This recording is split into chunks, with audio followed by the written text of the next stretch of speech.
Hey guys, welcome back! Get ready because today we are jumping back into the world of Mushoku Tensei. In this video, we're covering Volume 10, including Chapters 1 to 7. Sit back, relax, and let's get into it. Volume 10, Chapter 1, Part 1. I will marry Sylphie. Marriage? It is something I never experienced in my previous life. It feels a little premature for that matter. Thus, I have a great deal of anxiety. But more than that, the expectation as a couple is high, and such a thing is allowed. When I think that the pretty girl is to get my poisonous fang, it would be coveted. No, of course I don't intend to do anything that Sylphie hates. However, I was troubled. When I think about it, I don't know much about the marriage system of this world. At least, I have never seen such a thing as a wedding ceremony until now. Paul didn't hold a wedding ceremony with Lilia either. At best, it's enough to have a celebration by calling people from the village. Asura nobles throw parties once they get married, but I've never heard of them holding something like a wedding ceremony. However, marriage and relationship, the concept of a partnership, but I don't understand it. What is marriage? What should a married man do? What do I do? 16 years have passed since I came to this world, and I don't even have such basic common sense. Now what? If I don't know, I will learn. A person can learn it. If I don't understand, I should ask. Are you getting married? At first, I decided to ask Zenoba, a 26-year-old widower, in time for dinner. The place is a dining room in the dormitory. Over time, I gave my partner's family a domestic animal, a soldier, and food as gifts. In the case of marriage in Chiron, it seems to be common sense that a man sends a gift to the woman's relatives. Since you're a prince, isn't it easy to get? Yes, for anyone. Even if he is a prince, it is natural that the man sends the gift. And then Cliff's head coincidentally pops by. It's reversed in Milas. The family of the bride gives her a betrothal present. It has become regular for Cliff to have dinner with us. This is because he has few friends, so it's lonely for him. Oh, but that's it. Don't you lose the woman's family? Instead, the man helps out when there's something going on in the bride's home. I see. Be it Milas or Chirone, recognition of marriage is a strong connection between houses. Rudeus Greyrat. Oh, a marriage is different for different races. How is it with the elf race? The truth is, I haven't married Lisa yet. We have the promise to solve the curse, so I don't know the customs yet. Since Lisa is different from the other elves, she doesn't seem to be particular about such things. We had a long discussion, but talk of a wedding ceremony never came up. Won't there be something called a wedding ceremony? There isn't. Is it good that there isn't? Rudeus! Then, if you're to marry someone, what do you need?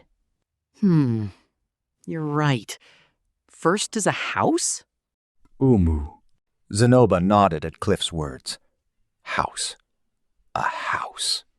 Oh, why is it suddenly a house? It's obvious. In order to get married, what are you going to do without a house? Looking at Zenoba's face, of course he's nodding.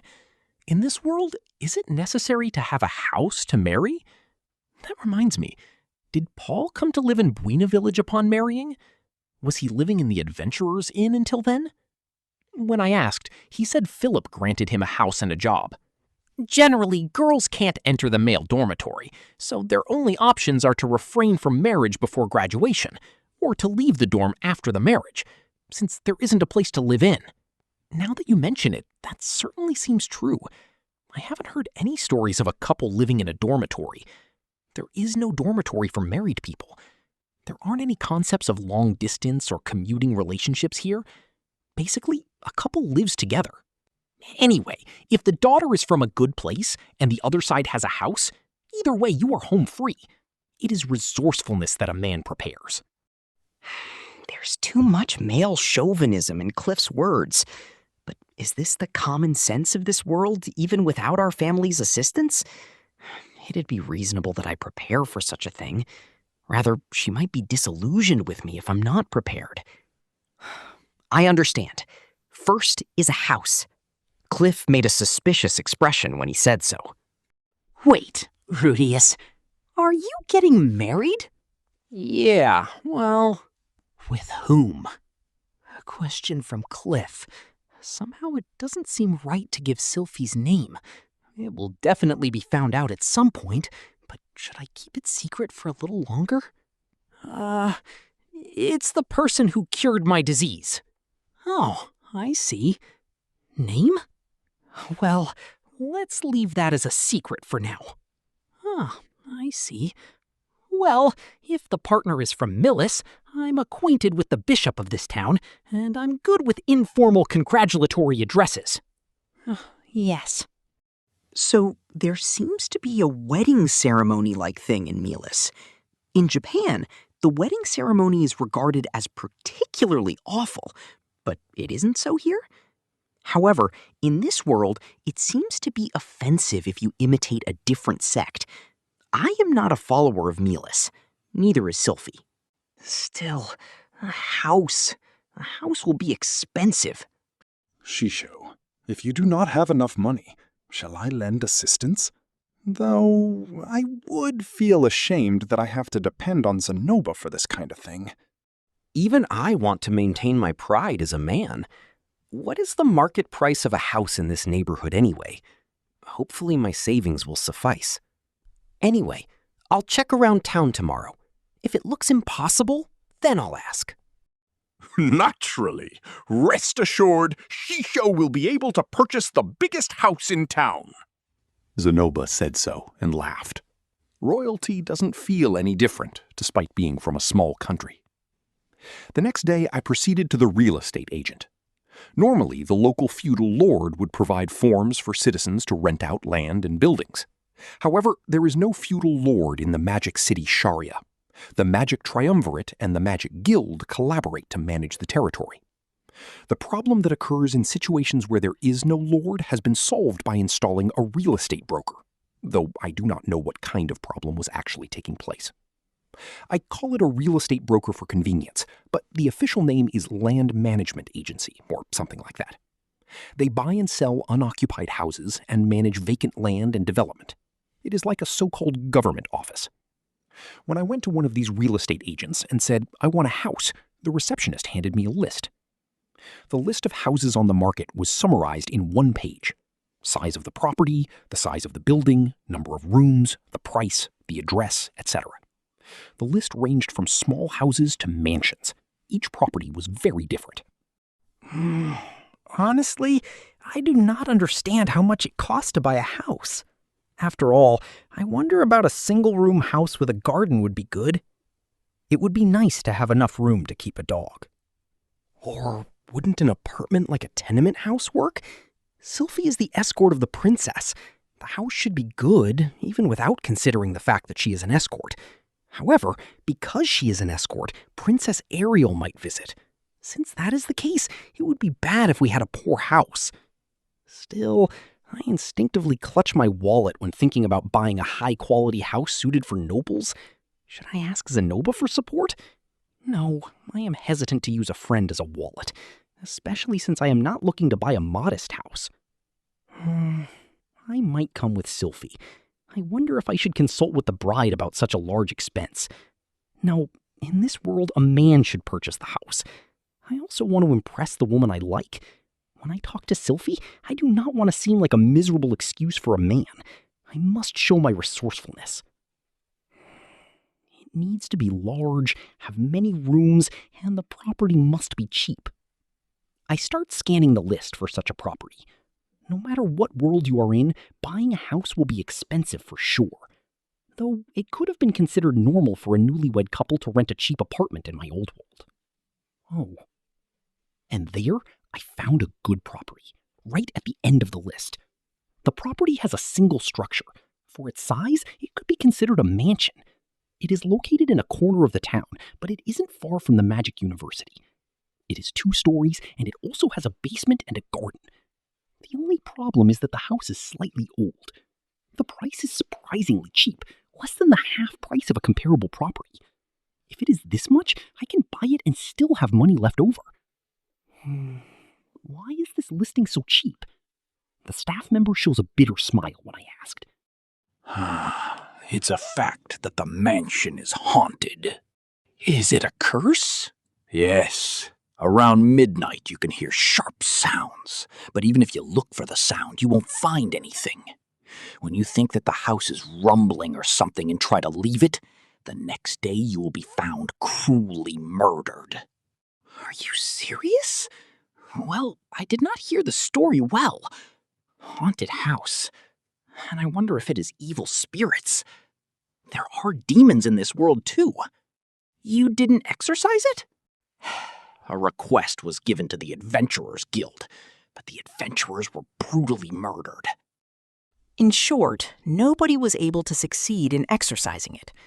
By the way, the subjugation rank of the request seems to be E. I want to raise the rank, but the budget is lacking, and there is also friction with the Adventurers Guild, which seems difficult in various ways. Did you ask for help from the Magic Guild? Yes, but they are in a difficult position to interfere with things of this nature, so we can only handle it on our own. If I succeed in exorcising the house, I do not suppose that you could hand it over for free? This guy has a look as if he cannot believe what I just asked. Is that so? It seems that they will sell it, even if it is troublesome. I'm sorry. Then can we proceed with a temporary contract so I can inspect the property at a later date? Although I failed in the initial negotiations, I signed the temporary contract without minding it. Since there was also a place for references, I wrote Demon King Barigari and Princess Ariel. Submit. The staff member's face paled a bit when he looked at the contract, then retreated back into the offices. His supervisor appeared immediately, while rubbing his hands together. Did this happen because my name is famous? No, mentioning Badigity and Ariel might be the reason. Well, whatever. I cut in while they spoke a little, and the negotiations were concluded. Furthermore, they reduced the price by half. Well, the property was treated like a plague, but I am not going to complain. Part 3. A few days later, I went to visit the haunted house. The building itself is firm, even though it was built more than 100 years ago. In this world, probably because magical power dwells in everything, it may take time for it to rot. The supports are made of solid stone, and it has hardwood floors. An intricate building made of stone and wood. Moss and ivy are stuck to its outer walls. However, it is a beautiful thing. I imagined it being a more terrible-looking house. Well, Zanaba-san, Cliff-san, will we give up? Zanaba and Cliff stand a ways behind me. Although I am an A-rank adventurer, I am self-conscious enough to not attempt this alone. Therefore, I asked Zanaba to lend me his strength. He is a man I can rely upon. Zanaba can handle it even if a Western doll weaving a kitchen knife comes out. Cliff also came along because he had the eyes of someone who wanted to help out his friends. That said, he is a genius who can use advanced-level exorcism magic. If the other party is a demon or evil spirit-based, he will certainly be helpful.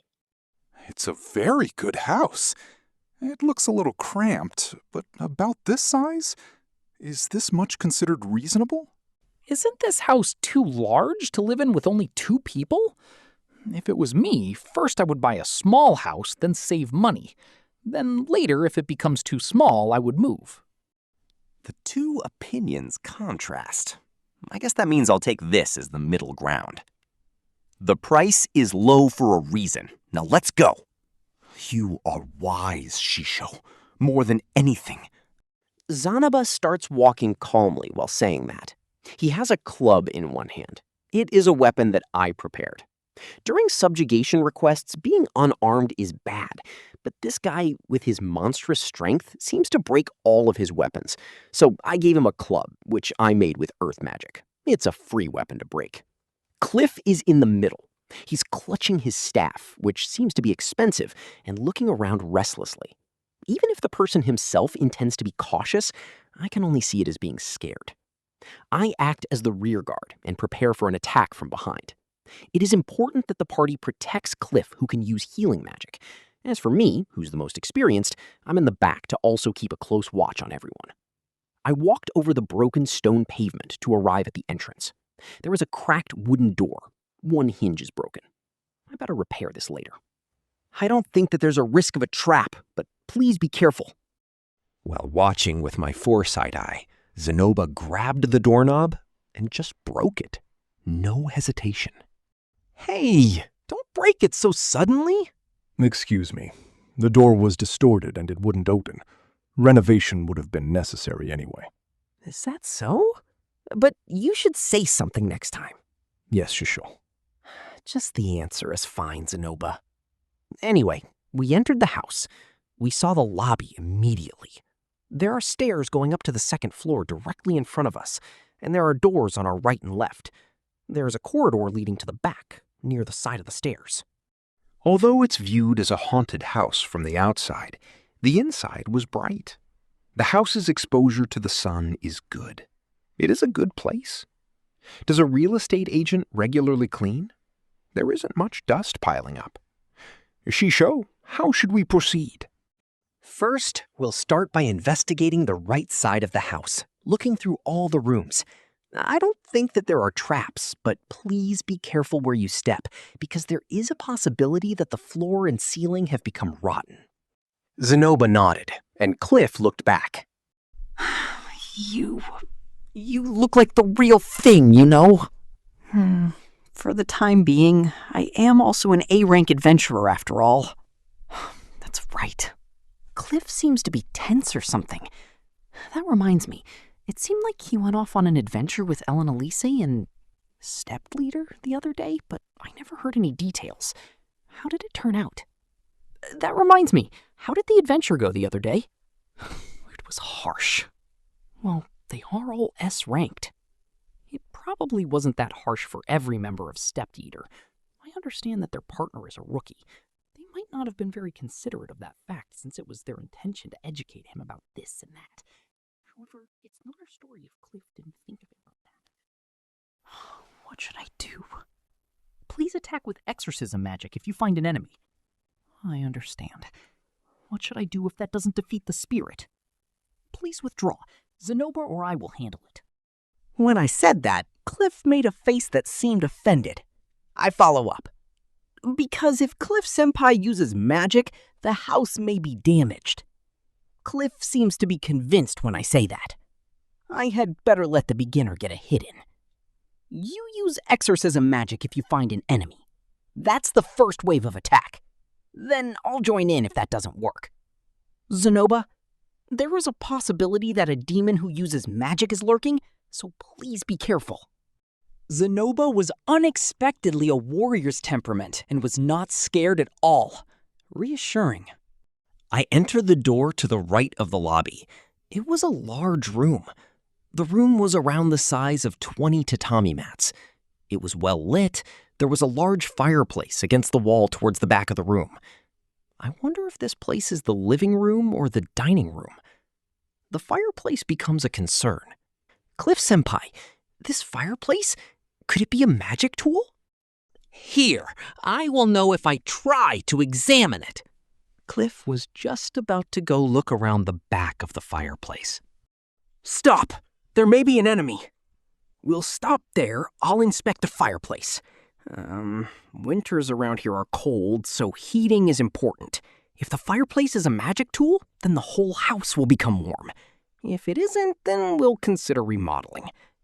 No, in the cold, Sylphie and I hugging each other naked is what will keep us warm.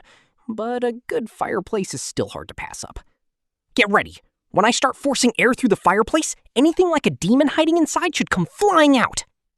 And to draw its attention, with magic, I force a strong wind through the fireplace's chimney. Nothing happens. I listen carefully, but there isn't any sign that something is moving. Some soot fell down from the chimney. I wonder if I should try maintaining a fire in it at least once while we're here. If there's a hole or something in the chimney and it starts a fire, that would be unpleasant. Anyway, I decided to go and take a look through from the bottom. I could see the sky from the depths of the chimney. For the time being, I light it and try to maintain the fire for a moment. There is no sign that anything is lurking. It should be all right. Cliff-senpai, thank you for waiting. All right. Cliff investigated the inside of the fireplace and discovered a magic circle immediately. As expected, since he has been examining a lot of magic tools and curses recently. Is that so? Thank you. All right. I nodded, and we moved to the next room. Looking from the entrance, it is the room to the right. The floor in this room is stone, and there seems to be something like a stove. Perhaps this is the kitchen. A piece of cloth is on the ground near the stove, and when I went to pick it up, I noticed it was a piece of tattered apron.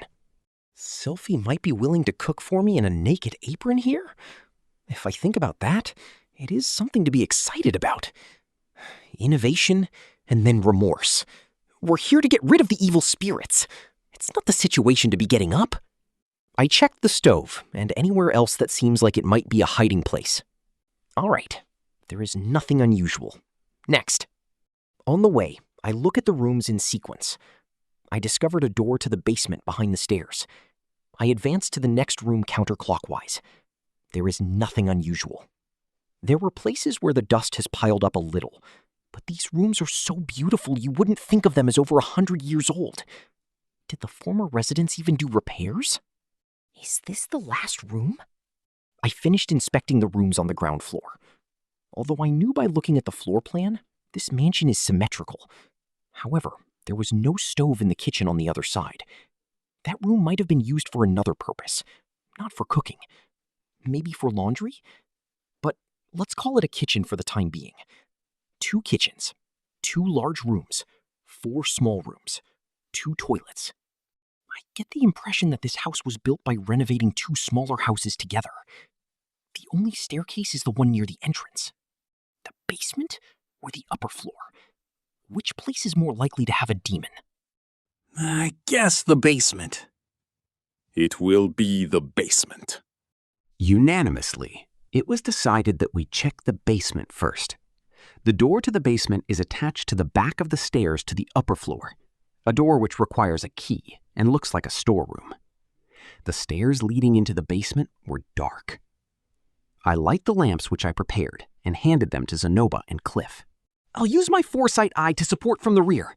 Don't part with the lamp even if you think that it's dangerous. I can't support you if I can't see.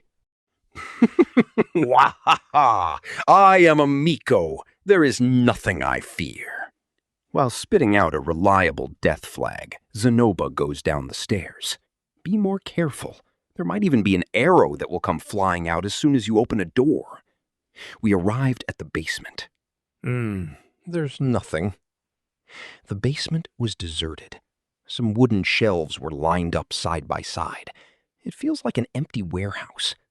I light up the dark room, but there is no sign of something lurking. There is a little stain on the wall, but it doesn't particularly look like blood.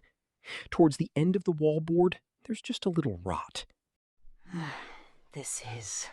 We have to accept this for the time being. There isn't a demon. That was anticlimactic. Okay, so the upper floor is next. We go out of the basement and head back to the lobby. Then we carefully go up the stairs to the upper floor. The wooden stairs don't make a sound. They're solid. We make it upstairs and begin to inspect the rooms one by one. The upper floor was also symmetrical. There are 2 slightly larger rooms on each end, which connect to the inside of their adjoining rooms. The other rooms are 6 tatami side by side. There are a total of 8 rooms. Let's put a big bed in the bedroom. A bed large enough to fit 3 people lying down. Maybe I could combine 2 normal beds? No, sleeping huddled in a small bed isn't that bad. You'll be warm when you wake up from sleeping side by side. Being sexually active, with Sylphie's chest to massage within arm's reach? It isn't too bad. Anyway, the bed is important since I use it every day. Oops, of course it isn't limited to erotic purposes. It's also to sleep in every day. Oh, Cliff-senpai. What is it? Did you find what it was? Do you think a bigger bed is better when you use it as a couple? Cliff falls silent for approximately several seconds, thinking. He inhales suddenly and sighed. It is. Such a thing is also important, but it's rude to the other party if you are always like that. Yeah. Is that so? His words are persuasive for some reason. I wonder what Elanalis would do. As soon as they are alone in a room, Elanalis would attack Cliff with bloodshot eyes. I can't imagine it easily. I will take it to heart. Oh, apart from that, is there a need to make the bed slightly bigger? Phew, there isn't. So, as planned, let's spend a night here. Yes, thank you. I didn't expect to see the problem when I was tentatively searching for it today. Originally, it's a story of a guy that appears in the middle of the night, along with a sharp sound. It's a creepy story. Perhaps some kind of demon has settled down here? I don't know of a demon ghost or any other demon. I didn't think that it was a strong demon when I was in town, but carelessness is bad because the low-rank adventurers that failed the request are now dead. Unexpectedly, you don't know whether a homeless thief or something else has made this their headquarters either. There's a kiri-kiri sound sharply picking at the entrance. No, the door was broken. Then is it the back door? A smell doesn't do for it. Isn't there a line? I don't know. Are 3 people enough? I should have also brought Elise, just to make sure. In her experience, acquired through age, she might have known about something like this. But to be honest, I feel like I can't put up with her in a sexual sense. A shadow that comes creeping in when you see it in the middle of the night. The temptation that is whispered in the ear. I made an announcement at the end of the 2nd floor, from just outside the bedroom. I will wait here tonight. You may not show up during the day, but for the time being, I'm sleeping here tonight. Julie will be worried. I'm also worried about Lisa. The 2 people spoke their worries about the woman whom they each left. Julie's a smart child. However, I understand that she's considered a slave as well. In the corners of the male dormitory, many of the nobles like to prowl indiscriminately. But Zenoba doesn't need to worry. Ellen Elise is a woman who is lascivious. I also know that she is popular. She may have an affair by taking advantage of when Cliff isn't there tonight. It will be a worry for him. In contrast, how about my Sylphie? She will escort the princess today. It's as usual. Nothing to worry about. No, I said I would go out today, but I didn't say that I was going to stay out. Possibly, she may plan to come to my room and talk a little bit before going to bed. However, I am not there. Sylphie might be left waiting in a cold corridor. A voice echoes out, "Rudy's late, all alone." I'm worried about it. The night will fall soon. At Zenoba's words, I look out and see the sunset's reflection in the window. I can't tell her before tonight. Sylphie would have already returned to the girls' dormitory. No, even without saying it directly, if I write something in front of the door saying I'm out tonight? All right, let's do it. Let's do it now. Oh, wait. What will these 2 do while I'm out? It is regrettable. For the time being, I'm the leader of this party. Well, it's a little thing. Even Sylphie will understand it if I explain it properly later. No, but I heard somewhere a long time ago, the accumulation of little things will produce a big crack later on. Damn, I have a bad feeling about this. During such a time, I'm wearing a death flag on purpose. I must dispel this bad feeling. Zenoba! Narrator. At Zenoba's words, I look out and see the sunset's reflection in the window. I can't tell her before tonight. Sylphie would have already returned to the girls' dormitory. No, even without saying it directly, if I write something in front of the door saying I'm out tonight? All right, let's do it. Let's do it now. Oh, wait. What will these 2 do while I'm out? It is regrettable. For the time being, I'm the leader of this party. Well, that's a little thing. Even Sylphie will understand it if I explain it properly later. No, but I heard somewhere a long time ago, The accumulation of little things will produce a big crack later on. Damn, I have a bad feeling about this. During such a time, I'm wearing a death flag on purpose. I must dispel this bad feeling. Zenoba, what's the matter? When this request is over, I'll get married. Yes, it is something that should be done quickly if you want to celebrate grandly in this mansion. Zenoba nodded while looking puzzled. My bad. I had a bad feeling I wouldn't make it out the front door. I felt that it would be impossible to succeed if I said something like, "Please give us your blessing," while riding the mood here. That, for the time being, I'll put some hard thing in my breast pocket. And although I thought that, I have no breast pocket. It is not possible to suddenly stop a flying .357 Magnum bullet like this. Cliff interrupted my line of thought. Invite Lisa and me to the celebration. Isn't that natural? It's okay if you take me for granted, but I would feel sorry for Lisa to be left out. Because Cliff is a guy who cannot read the mood, I wonder if he's always this glum. Pitiful guy. I'll invite him properly. Of course, Ellen and Lisa also. Nevertheless, I am a man. I want to end this quickly and rub Sylphie's breasts. No, I will strongly endure for now, because I will have many troubles later. While I considered this, it became nighttime. On the other hand, Sylphie heard the information that Rudeus had prepared a house for them, so at that time, she was lying around and hugging a pillow while remembering her delusion. Volume 10, Chapter 2, Part 1. We will take turns keeping watch at night. 2 people sleep while the other is the lookout.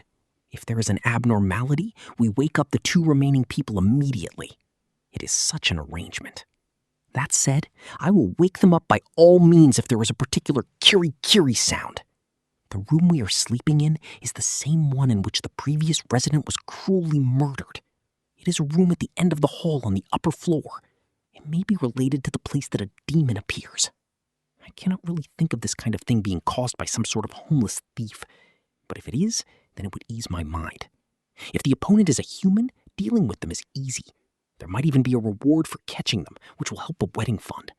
If the opponent is a demon, it is simpler. Search and destroy. It is really simple. Narrator, Part 2. Quick, wake up, Rudeus. There's a sound. It was Cliff who woke me up. I sprang up immediately. Zanoba is still sleeping.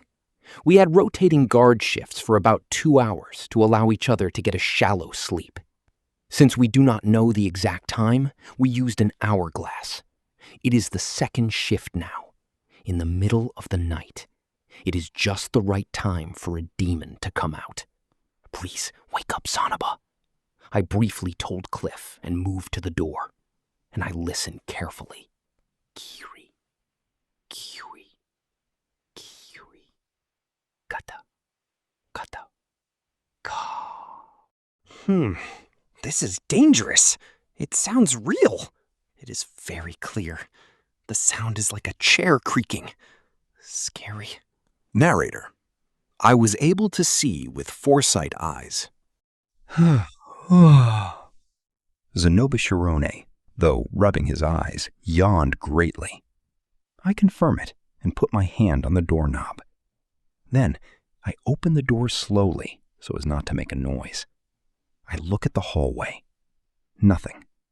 Just in case, I also look at the other side. Nothing. The top, the bottom. Nothing. I listen carefully. I hear nothing. The sound has already stopped. Zenoba got up. What's up? There's nothing there. We can either search inside the house or wait until there is a change in this room. The former resident thought that he misheard the sound, left it unattended, and died. The thing is, if we wait here, and there is some kind of threat. No, even the previous resident, if he heard a sound that clear, he would have gone to investigate. Do I imitate him? I will search for the enemy. All right.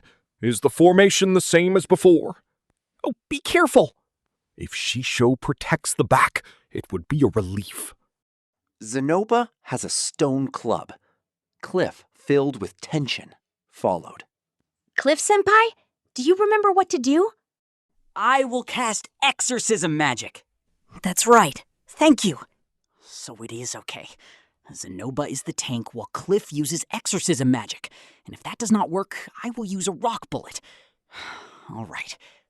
Zenoba, go! A night search began. Part 3.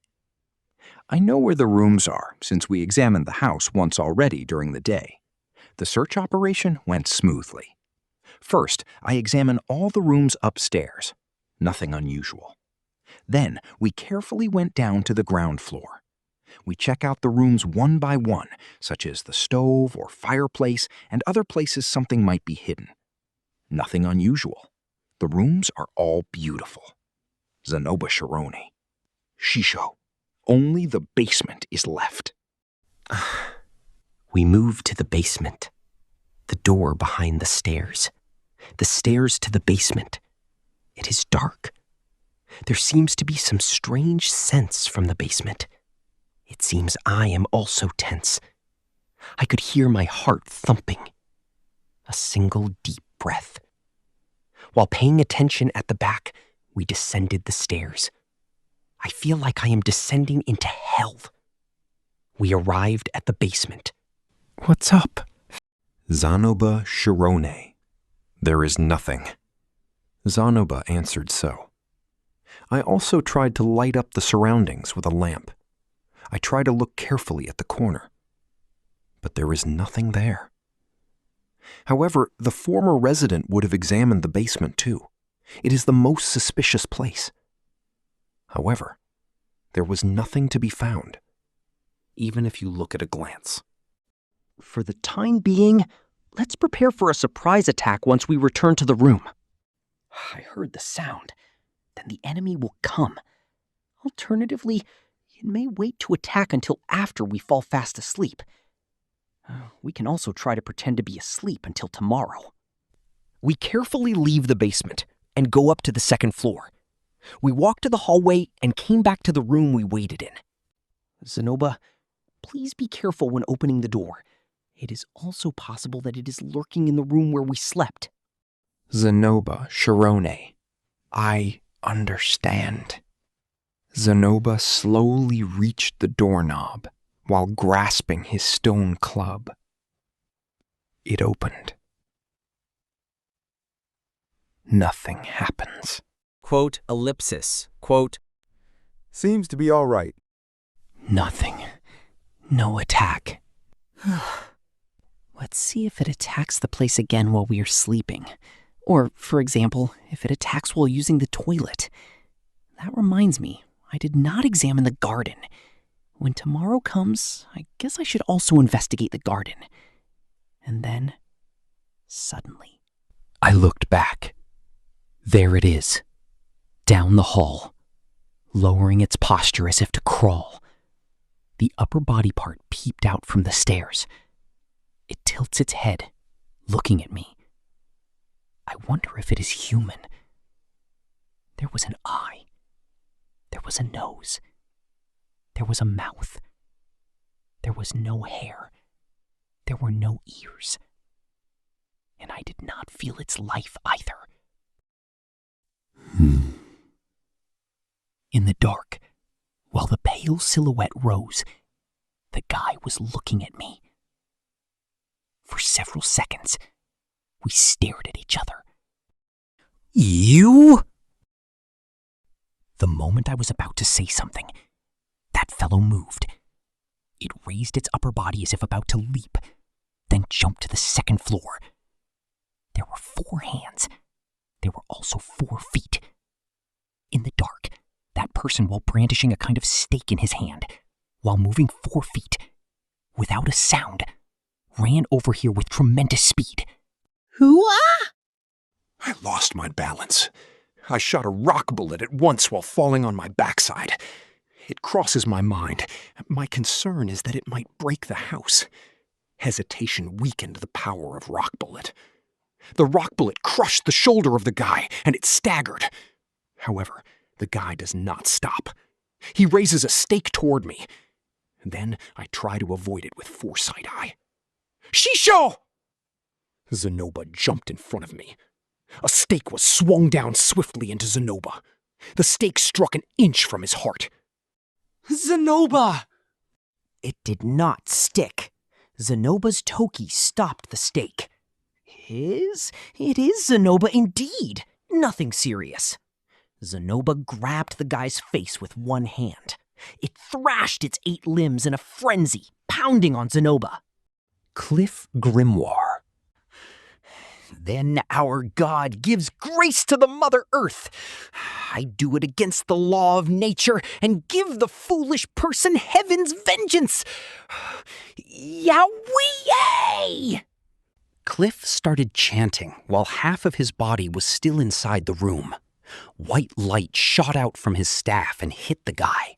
However, that guy's movements do not stop. It isn't a ghost. I aimed my hand at the guy. Rock Bullet. Next, I will hit him in the face. But in this position, I will hit Zenoba. Zenoba, step aside! I'll use a rock bullet! Shisho, please wait. Zenoba did not move. Even though his clothes were tattered from being continuously struck with the stake, he did not flinch. Why? It's fine. Move. I'll do it. Sonomama, Shisho, tasukete! Zenoba Shirone. He held him as if to protect it from me. It continued to struggle in a frenzy. Zenoba's clothes were shredded. Despite his superhuman strength, he revealed an uncharacteristically slender back. For several seconds, for several minutes, as time passed, the guy moved intensely, but gradually his movement dulls. Eventually, it stopped moving. Zenoba confirmed it, stripped off his torn clothes, and tied up that guy's hands and feet. Shisha, first to the room. I wasn't running away, you know. I thought the narrow hallway was becoming a hindrance. Well, it was a wise decision. Right? It wasn't convincing. Well, I was also abruptly scared by it, and I won't say anything. Shisho. Zanoba, you survived. But it was dangerous, because even you aren't an immortal like a demon king. Shisho, it's amazing. Look here. Please look at this. Zenoba was very excited. While completely ignoring my words, he had sat on the ground. I hear a light sound. Unexpectedly, clang, clang. Zenoba lights it up with a lamp. This is a doll? There, a pale-colored wooden doll was laid out. 4 hands and 4 feet. It is a strange figure, but it is a doll. The feet were bound with cloth. When I thought that I didn't hear its footsteps, it is a black cloth. I thought that it was a stake, but it is a broken hand. Among the 4 hands, 2 of them were broken. On its face was a nose and a mouth made with minimal effort. Something like a glass ball is fitted for the eyes. It is inorganic, too. I met eyes with the damn thing.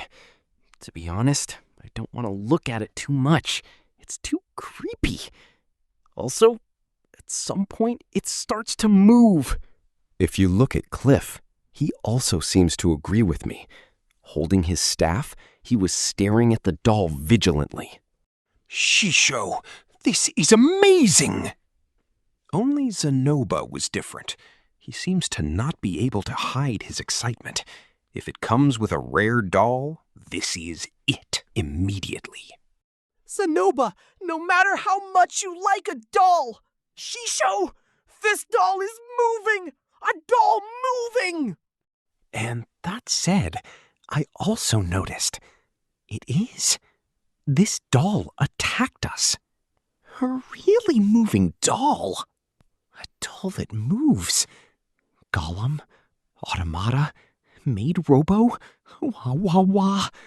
Such words crossed my mind. The fear had faded in an instant. Oh, it certainly is amazing. Shisho, did you realize it at last? I listened to Zenoba, whose tone seemed to imply there's no way Shisho wouldn't realize it. It was a tone that stimulated pride. Ah, it was nice of you to not break it. Zenoba, there's no doubt in your judgment. I noticed that this was a doll at first glance. Indeed, your eye for dolls has already surpassed me. I properly praised Zenoba, who had a satisfied look. However, it is a moving doll. If you think about it, there are moving minerals, like a golem or something like that in this world. This doll is a wood carving, but maybe it's possible to move a stone figure, being able to move the figure itself.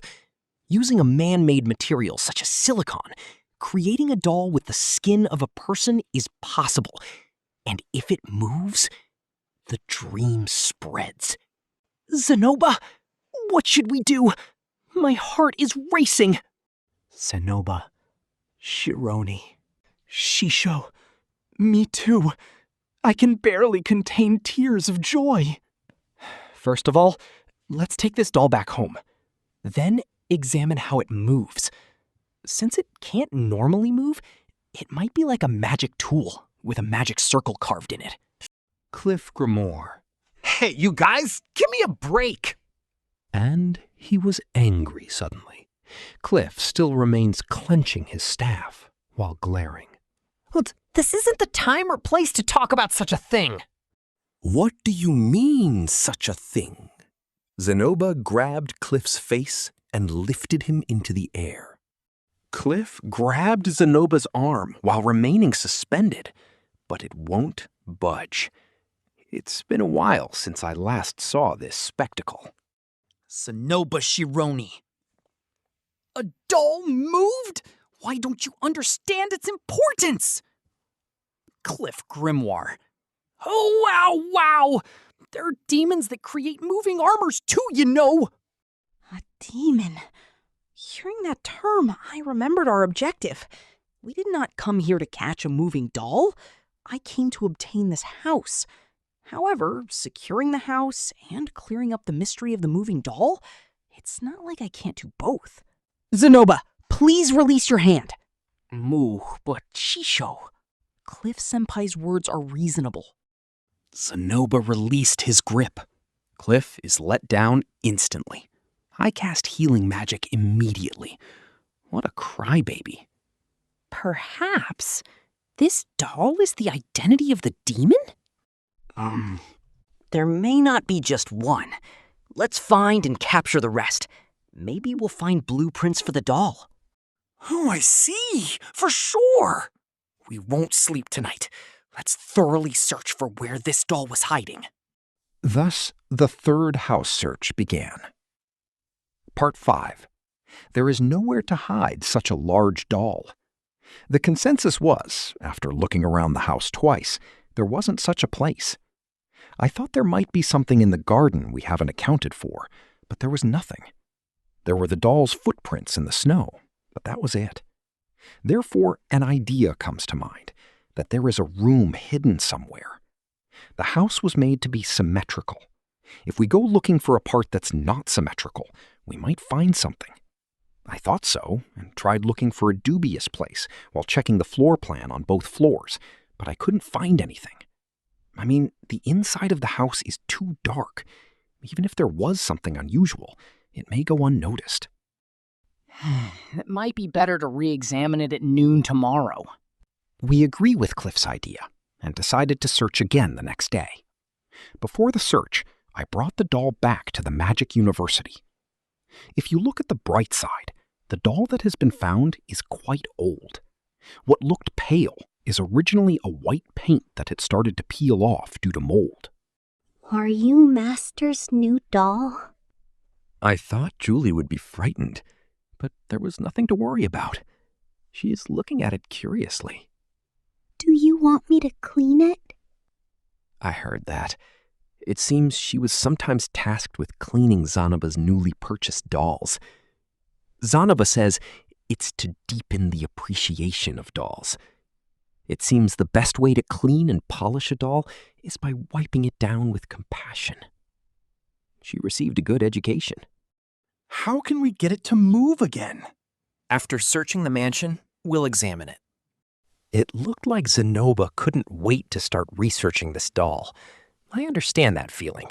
I understand it, but I want you to calm down. For now, the doll had been sealed in a box, which I made with earth magic.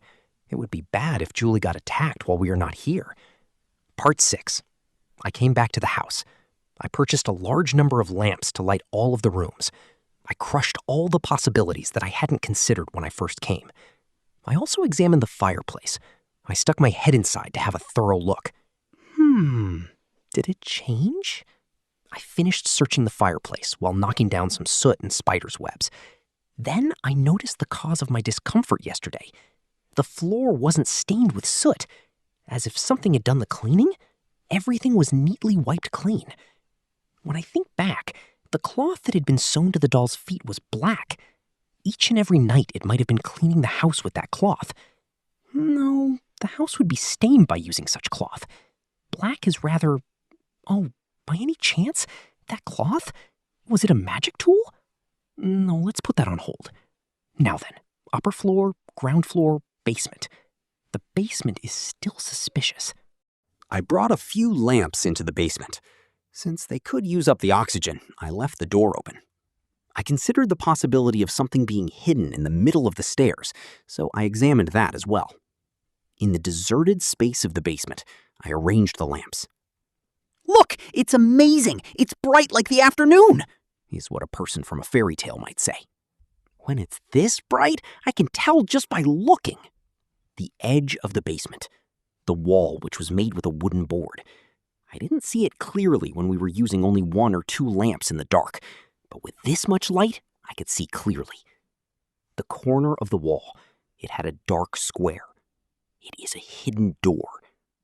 I'm sure you wouldn't be able to tell it was there in just a bit of light when it was first made, but thanks to the passage of time, the part which opens and closes got dirty, and it rose to the surface. On the ground as well, the portion where it opens and shuts is clearly carved out. All right, let's enter at once! Cliff was excitedly moving to open the door. In preparation for an attack, I looked ahead to the door with foresight eye. But Cliff stopped moving immediately. What is it? I don't know how to open it. Since he said so, I also took a look. There isn't a dent that is common among things such as sliding doors, nor is there a doorknob. Even though that's the case, it's not like we can push it open either. Shisho, shall I break it? I look at the ground. The trace of the door opening and closing is left there. It is certain that it opens. The door opens on this side. Nothing? And I noticed that one trace was slightly different. The trace which opened the door begins with the 3rd piece of board of the left. A piece of the dark wood door slips off, and there a little storage drawer opened. The ninja village that I visited on a field trip during my elementary school days. There was a hidden door there. I remember the feeling and try to push the left edge. A key sound let out. However, it does not open. Heavy. Zanoba, try pressing here. I let Zanoba push it. And then the door made a kitty sort of creaking sound as it rose and opened. The sound in the middle of the night? Was this sound? On the interior side of the hidden door, there was a doorknob, probably to make closing it from the inside easy.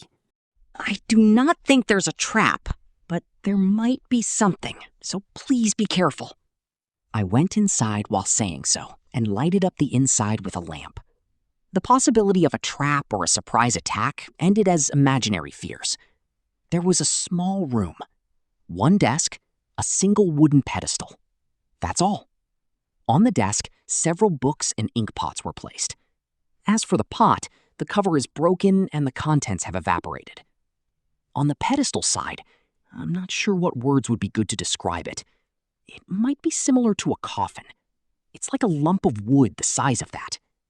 I have the feeling that the surface is dented in the form of the doll.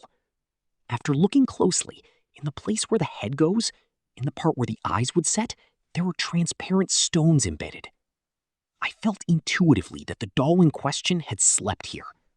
Most likely, that doll lays down here and recharges. No, it probably supplies magic power. Cliff, do you know what this pedestal is? No, this is the first time I've seen it. Cliff shook his head. I touched the pedestal timidly. I don't think it will suddenly shut on me, but I stretch out a hand to a certain book disregarded on a desk. I understood that it was left unattended for a considerably long time, but fortunately, there was no trace of being worm-eaten. Would the doll in question do the insect extermination? The cover had a title and a crest. The title isn't readable. When I open it, the text is also not readable. If it's in letters that I can't read, then that means it's either heavenly god language or sea god language. Or else it might be written in some other minor language. But I have a feeling that I have read both the crest and the letter somewhere. Where was it? Was it at the Magic University library? I turned the page. Then there were some figures. The figure of a human body. It's a figure of the magic formation. Furthermore, the human figure where there were 4 hands and feet appeared when I turned up a page. Zenoba? Yes? Zenoba, who was waiting at the entrance, came towards me. I think this is what was written in the doll. But what do you think? I can't read it.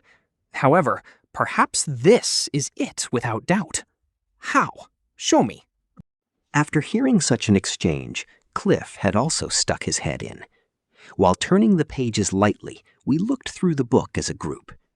The string binding together the pages is considerably old, and despite the paper, seemed like it would come loose at any moment. A figure, an arrow, and a letter. Even if a commentary or an explanatory note is written, I wouldn't understand it at all. Illustrations of the parts of the arms, magic circles, indicators, and some kind of notes. These sorts of notes are written in the margins in various ways. If you're simply looking at the figure, it resembles the magic formation of a magic tool. Is that so? Cliff Grimoire. Oh, I understand it. Because I studied it recently, I have seen similar magic formations. Perhaps that doll would be a magic tool. I see. I try to hypothesize. The previous former resident, no, perhaps the first resident here, had probably studied the doll. This magic circle might have touched upon some sort of taboo, so it was done secretly. I think the doll was trying to protect this house, like the role of a security guard, and the first resident half completed it. Going off the looks of that doll, it seems there were still a number of problems remaining, but they succeeded up to the point of making it able to move around inside of the estate and fight. However, the first resident disappeared. Whether he moved away with things left half-finished, or it was exposed and he was caught, I don't know. It is very likely that he died of an unexpected accident, and the result of the research remains. Probably, the doll at first might have been sleeping on this pedestal all the time. However, it started up for some reason. It moved around while cleaning in the house, and started to act to fight off the intruder. Perhaps it was programmed that if it finished cleaning, to return to this pedestal and charge. Unfortunately, I think the person who was murdered was recognized to be an intruder by the doll. However, if it goes out to the garden then, it wouldn't have been surprising if someone had witnessed it. But no, the door of the entrance was broken like that, wasn't it? Come to think of it, in the building, only that door was broken. The former resident might have changed it, for security or something. Since the shape of the door is changed, it wasn't able to open it. Originally, it was programmed to patrol the garden, but it gave up because the door couldn't be opened. However, the door was broken open when we entered. Therefore, according to the program, it went around the garden, and we passed each other. After we returned to the upper floor, it caught up. It doesn't seem strange to think that. Anyway, there doesn't seem to be any more dolls. I mean that. This case is closed. Part 7. As a precaution, I further searched the house carefully and checked on its state for a few more days. I also don't hear the sound in the middle of the night. It is safe. I went to the real estate agent and finished the formal agreement to buy the property.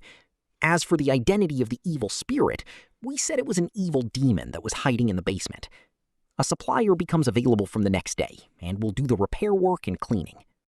I was asked if I wanted to buy everything, including furniture from them, but I decided to go with just the bare minimum of things. As such, it would be better to look around together with Sylphie. That is to say, is it a Japanese-like sense? Since there were a few parts where I wanted to help out on myself, the time when we would actually be able to move in would be about half a month later. From now on, the smiling face of Sylphie floats on my eyes. From now on, the smiling face of Sylphie floats on my eyes. You see? This is our home. Yeah, Rudy, it's lovely. There's a large number of rooms after all. No matter how many children we have, it'll be all right. Thinking about the future as well. Amazing! Embrace me! Of course, honey. The bed is already prepared. Rudy, turn me into a mess. But my face shouldn't be effeminate. It's not a suitable face.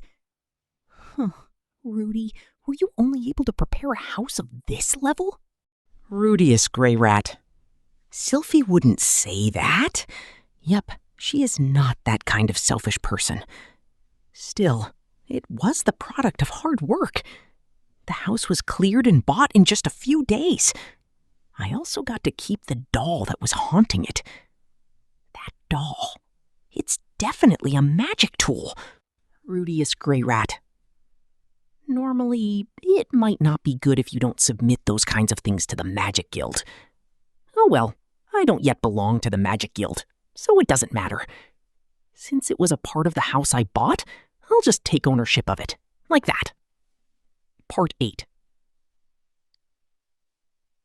Around the time day ended, I decided to carry out the research materials that were in the basement. Zanoba carries the pedestal, and I carry the books. We'll use it for the study of the moving doll in question. Shisho. On the way back to the Magic University, Zanoba addressed me with a serious look.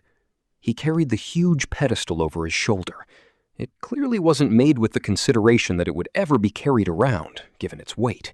It's only possible because it's Zanoba. For the time being, it was wrapped in cloth, but when viewed from a distance, he may appear to be carrying a coffin. What is it? The study of this moving doll. Will you entrust it to me? I noticed his eyes unintentionally. Unprecedented determination was seen through the depths of his round glasses. My total amount of magic is small, and my hands are also clumsy. Even the red dragon figure that I'm trying to do just hinders Shisho, and nothing is proceeding at all. That's not it. He said it easily, but I felt the weight of his troubles on his mind. It was not something he said lightly. But with something like this in front of me, I think maybe I can do something. After looking at the book, I think I can understand what the writer wanted to do. Is that so? As both of them love dolls, there may be something only they can understand. Even if they can't understand the language, maybe they can feel something? It will take me some time to understand the research. Although if Shisho does it, it will proceed more quickly.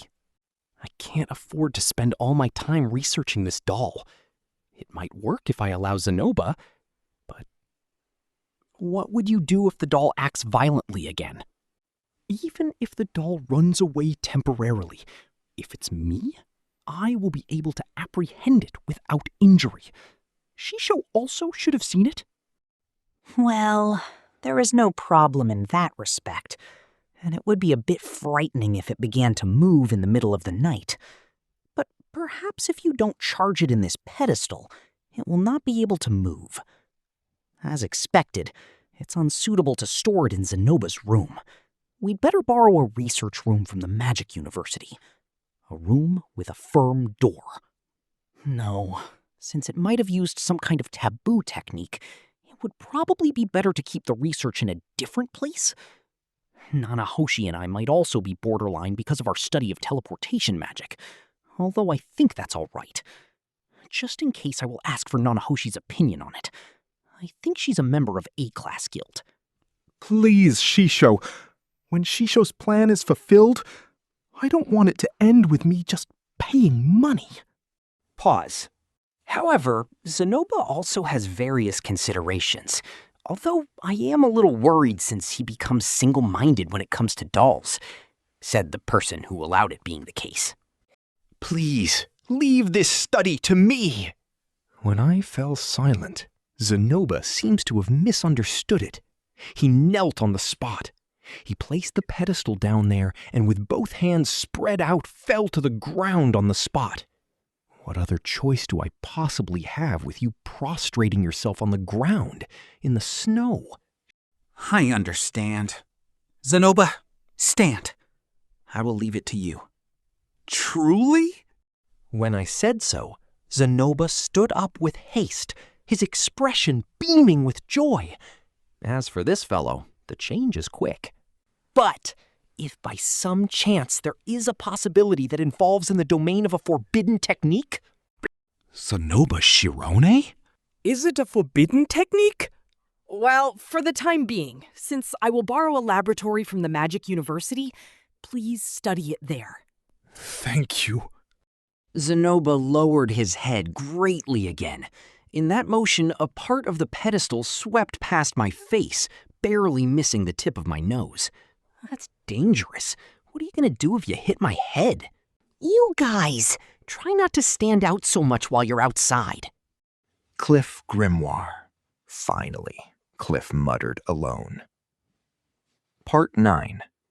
Thus, Zenoba began research on the autonomous doll, and I obtained a house. The next step is a renovation. Volume 10, Chapter 3, Part 1. The Kingdom of Ranawa, Magic City, Sharia. It is a city with many students, and in one of its corners was a house that has a certain problem. Built 100 years ago, the Rudeus Mansion. The problem that it had was that it was a haunted mansion. Though its appearance was simply that of an aged Western-styled mansion, it was overrun with moss and withered vines, and to describe it in one word, it was unsettling. The one who thought to live in this house was a client by the name of Rudeus Greyrat.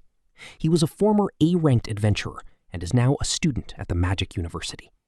Although he bought the house because he was getting married, he was dissatisfied with the appearance.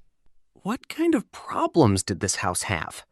The moment you took a step into the premises, you would see a garden that lacked maintenance, an entrance that was broken, a ceiling and walls with various stains left about, a leaking roof, a fireplace whose functionality was questionable. It was something that brought to mind the word abandoned. Because of some magical components, it's been aging well, but as expected, there's still a feeling of aging to it. As a home for newlyweds, the atmosphere is a bit much, huh? He wanted a nice, clean home suitable for a pair of newlyweds. A single man accepted this client's request.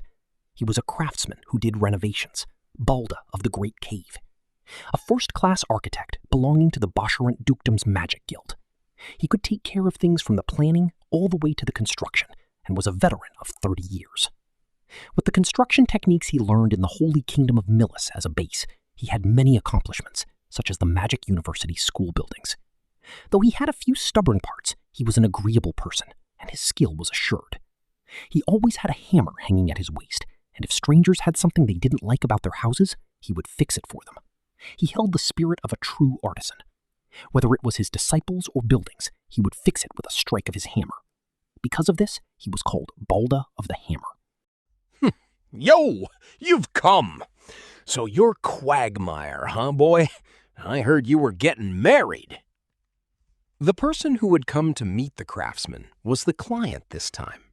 He was known as Rudeus of the Quagmire on the streets and was received sociably by the craftsmen. Yes, I'll be in your care, Balda-san. Balda knew of the name Rudeus. He had an old friend named Talhand. He had heard about Rudeus from Talhand's companion, Ellen Elise. I was fine with buying a house for marriage, but the state of it is as you see. For now, can I have a look around the house and inside it? Please go ahead. When he made to enter the house, the craftsman immediately frowned.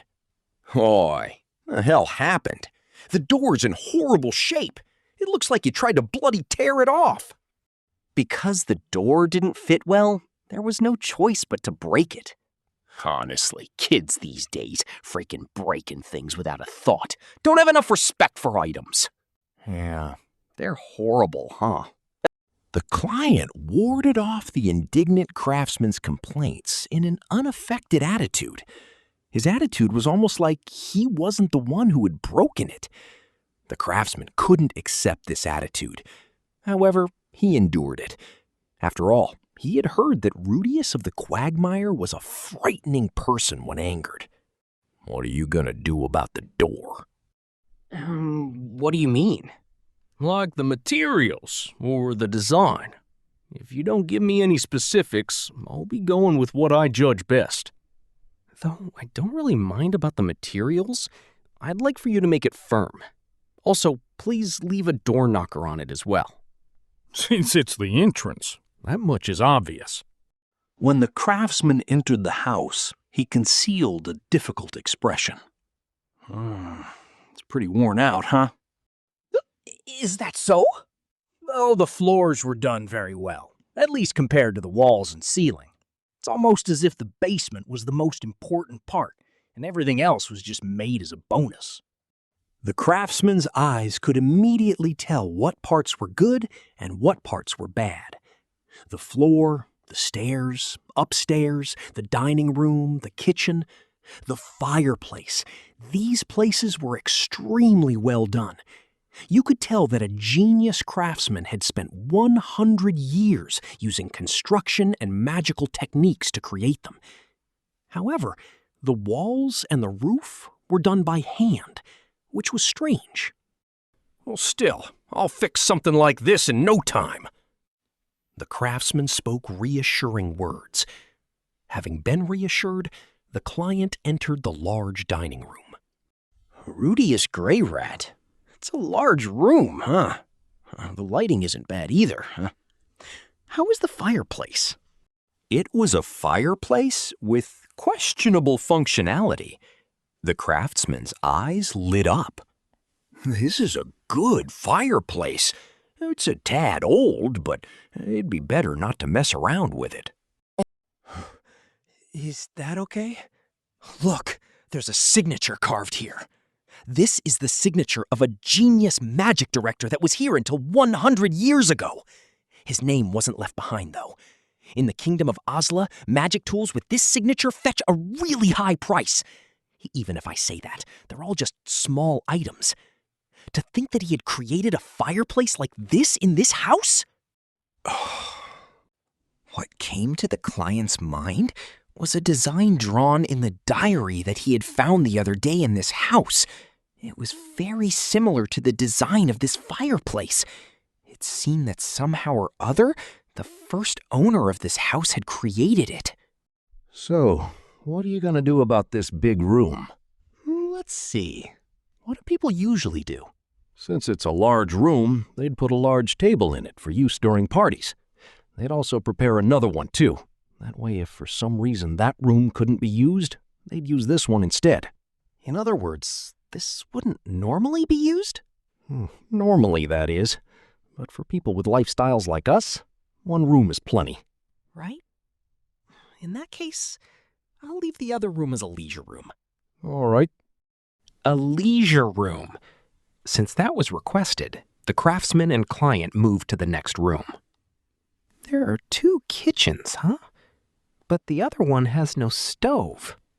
Ugh, if there isn't a stove, then you can't use it, huh? If there's drainage, then you can probably use it for laundry or a bath, you know? The craftsman went to look at the kitchen and laundry. He checked for clogging in the drainage pipes or any other such flaws, then nodded. There's nothing in particular to fix. Mister, there's one thing I'd like to discuss with you. The client suggested something, and then the craftsman's eyes lit up. Balda, you've come up with something pretty interesting, haven't you? But we don't have the materials, so it might be expensive, you know. I'll create the materials with magic. So you'll manage it somehow, huh? That's pretty good. All right, I'll make it work somehow. The client's idea was entrusted to the craftsman. The next day, 10 of Balda's subordinates gathered and began the renovations. First part, the door. Early in the morning, a large door was brought there. It was a door cut from high-grade timber. It was a solid door with a lion-styled knocker attached to it, and there was a small magic circle on the side that functions as a burglar alarm. The magic square isn't anything great. If you force the door open, it makes a huge sound ring throughout the house. Alarm clocks are the same, aren't they? At the craftsman's idea, the client laughed boldly. Second part, the laundry. This room underwent a huge renovation at the hands of the craftsman. The room was split into 2 sections. The section further from the door had tiles laid over its stone floor, and in the corner of the room a slanted ditch was dug. Then in the corner of the room there was a stone box. It was large enough that 3 people could lay down in it. There was a slight indent left at the bottom of it. Moreover, a small window was created near the ceiling. Just what was this supposed to be? Third part, the basement. The craftsman and the client were standing in a dark basement. Balda, it's a good basement, huh? Like this, there basically won't be mice. Yes. So, it's about this concealed door, but inside this room, I want you to make something like this. Why something like...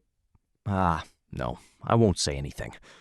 Though I'm of the Milas faith. You were different, huh, Quagmire? At the request of the client, equipment was brought into the room, and the stain on the corner of the concealed door was cleaned off. 2 weeks later, the renovations were finished, and it was time to show it off. The client had brought his bride with him. I wonder what it is that you wanted to show me. I'm really looking forward to it. Rudeus, why do you always jump to conclusions? You're speaking in monotone, Sylphie. Could it be that you've secretly gathered information and already knew in advance? What are you talking about? I have no idea. While flirting with the girl who was speaking in extreme monotone, the client walked through the snow. While we were separated, that meek and obedient Sylphie had turned into a liar. Thinking about it, it might be something to be happy about. But if you can tell such a huge lie like this, I'm worried that you'll lie again in the future. Oh, but it's your fault, Rudy. You used Ariel-sama's name, and even until the end you didn't say anything about it to me. Sorry about that. It seemed that their flirting wasn't going to stop. Since you didn't say anything, I got worried, you know? I mean, since you're cool, Rudy. Rudeus, I thought you were cheating? I'm surprised. No, I mean, look, I'm not really... Look, I'm small, so... The moment he saw his bride's anxious expression, the client made a weird face and clung to her. What? You're worried about your chest? Don't worry, Uncle is someone who believes in equality, and I'm different from bastards who discriminate.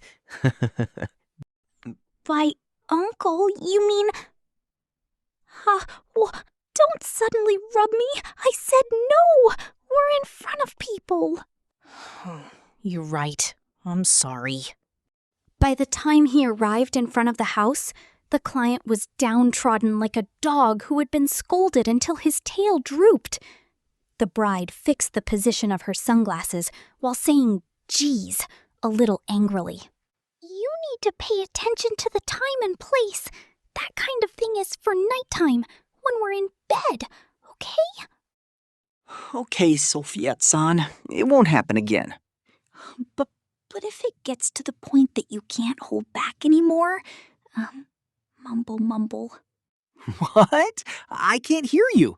Uncle's ears are pretty bad, you see. That pair went to look at the house.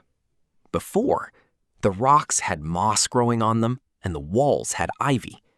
Here and there, the windows would be broken and a broken door was set against the wall near the entrance. The Rudeus mansion had an atmosphere that seemed like a witch lived there. After, the mossy rocks were cleaned up nicely and the walls had fresh white paint applied to them. The darkened roof, whose original color was unrecognizable, was coated with a bright green. And at the entrance were double doors that were a dignified dark brown. The shining and golden lion at the door was like a guard dog. Seeing this, the bride brought a hand to her mouth. "Rudeus Mansion, how is it?" I made the color of the roof similar to the color your hair used to be, though it's something you might hate. It was something I quite liked after all. Okay. It was probably closer to her ideal than she had imagined. With her hand still at her mouth, the bride let out a voice of wonder and looked at the house.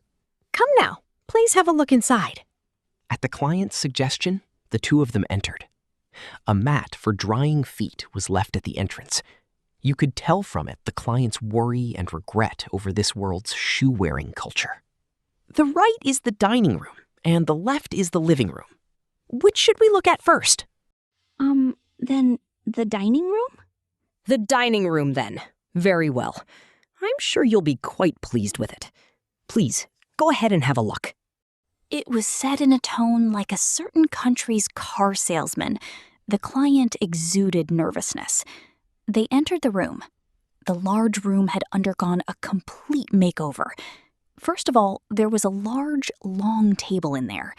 Though they weren't any ornaments, it was a table large enough to seat 10 people.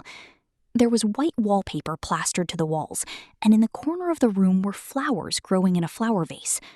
The large fireplace was repaired, and the new red bricks were accented. Wow, it's amazing! We can have our meals here, or otherwise in the living room. What's such a long table used for? You can probably use it for when you invite people over. I see. That's right. We'll also have guests, huh? The bride took off her sunglasses and scratched behind her ear. With a loving expression, the client rubbed her head. Well then, the next room is this way. It's the living room. At the client's suggestion, the two of them moved to the living room. It was a large, warm, and family-oriented room. There was a sofa that was placed around the fireplace. Near the sofa, on a small table, a water jug and cup were left there. The craftsman understood the client's wish for a relaxing home, and you could see glimpses of his artisan spirit in this room. This room is kind of wonderful, isn't it? Can I try sitting down? Of course. Don't say it. The seat is a little tough. However, it seems that it'll become softer with use. I haven't sat down yet, you know. Or more like, Rudy, your tone has been weird for a while now. I'm a little nervous, you see. The bride meekly sat on the sofa. It's not really that hard, is it? Really? Thank goodness! The narrator sat down near the bride. Like that, he wrapped his arm around her shoulders. Their faces were turned to each other. Their gazes overlapped. The bride gently closed her eyes. The client stood the bride up. So, shall we head to the next room? The next one is the kitchen.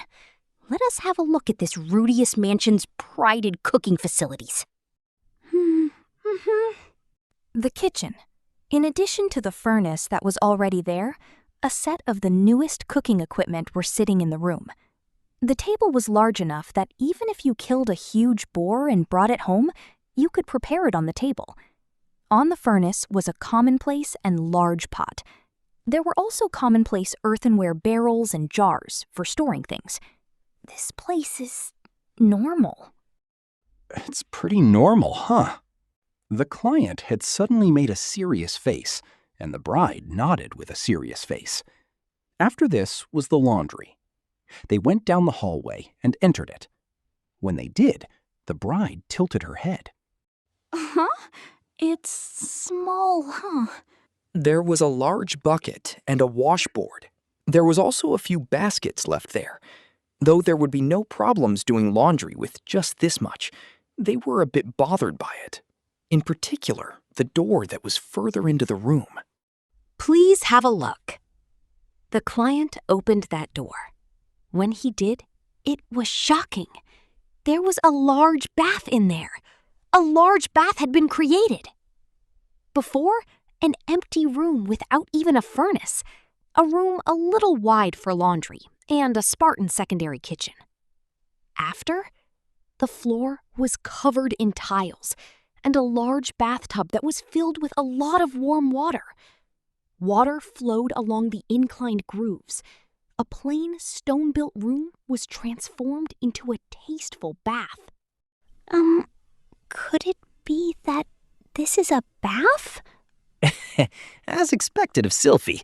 So you knew about baths? While I was in the royal palace, you know. But this is the first time seeing such a big one. Is this what they call a hot spring? Spas are a little different. The bride couldn't contain her surprise. The client looked at her expression affectionately. From his expression, you could hear the voice of his pitch-black heart. I'm looking forward to baths. I'm looking forward to baths. It's been filled up so that I can show you, but I plan on draining it normally. Later on, show me how to get in, okay? The client embraced his bride. It seems that somehow or other, at his bride's sudden words, he was overcome with emotion. Geez, what is it? Well, I was worrying about how to get permission to bathe with you, so I unconsciously. A bath is something you don't get in alone, right? Ariel-sama would always get in with an attendant, after all. That's why I have bathing experience as well. I washed Ariel-sama, after all.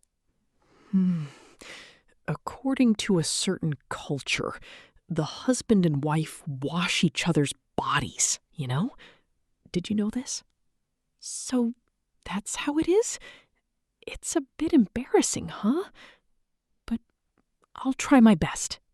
After having that conversation, they walked up the stairs to the second floor. The roof that seemed like it would leak had been restored and now displayed its bright wooden surface. The client immediately headed to the door further in.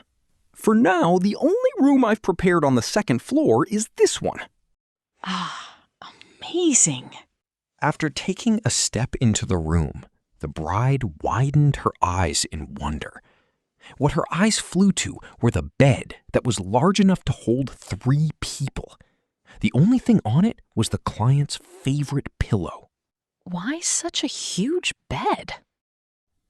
Well, that's so I can eat you right up, Sylphie. I see. That's right, huh? Shy smiles blossomed on their faces. Part 2. And so ends the documentary-like introduction of the house to Sylphie. She's sitting on the bed and nestled against me. She was grinning and in a good mood. I'm glad above anything that she likes it. I want to push her down and continue doing what husbands and wives do. However, before that, there's a little something I need to discuss with her. Sylphie, it's been about 3 weeks since we decided we'd get married. Though it was short, some time has already passed. Yes? Using Keigo basically meant that it was an important discussion. Noticing this, Sylphie fixed her posture. Though we're getting married, honestly speaking, I have no idea what to do. Frankly speaking, though I bought a house, I can't help but feel that doing so was too forward. I don't think so. I'm really happy after all. This is such a wonderful place that, on the contrary, I'm wondering if someone like me is fine. Is that so? It's all right as long as there are no problems then. But what I wanted to talk about was basically what we'd be doing after this. What we'd be doing after this. When I said that, Sylphie's face turned red and for some reason started to fidget. How many do you want, Rudy? But my elf blood runs strong, so it might be difficult to conceive, but... Yeah. Those were some really arousing words. Since this isn't modern Japan, there's no aversion to having children due to economic reasons. I'm someone who follows his instincts. The instinct of living beings is, in other words, to reproduce. Reproducing is, in other words, making babies. But what are you going to do about your job as Ariel-sama's guard? However, the issue of Sylphie's job should have been easy to understand. Though I don't know what Ariel-sama is thinking, if Sylphie becomes pregnant, she won't be able to continue as a guard. Well, if it was just that, me or someone else could replace her. My battle ability is pretty high after all. However, being a guard isn't just about battles. What do you mean by what?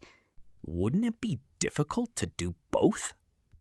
Regarding that, I've discussed it with Ariel-sama. It seems they've discussed it. I guess it's natural. We'll be in this country for another 2 years, and it's not like she'll be returning to the kingdom of Azora the moment she graduated. She'll probably be here for another 5 years. That's why, Sylphie doesn't seem to be planning on quitting her job as a guard. From the fact that she won't simply quit, you can feel the strength of her bonds with Ariel-sama and Luke. If it were the old Sylphie who just depended on me, what would she have said? Would she have thrown everything else away and remained with me for the rest of her life?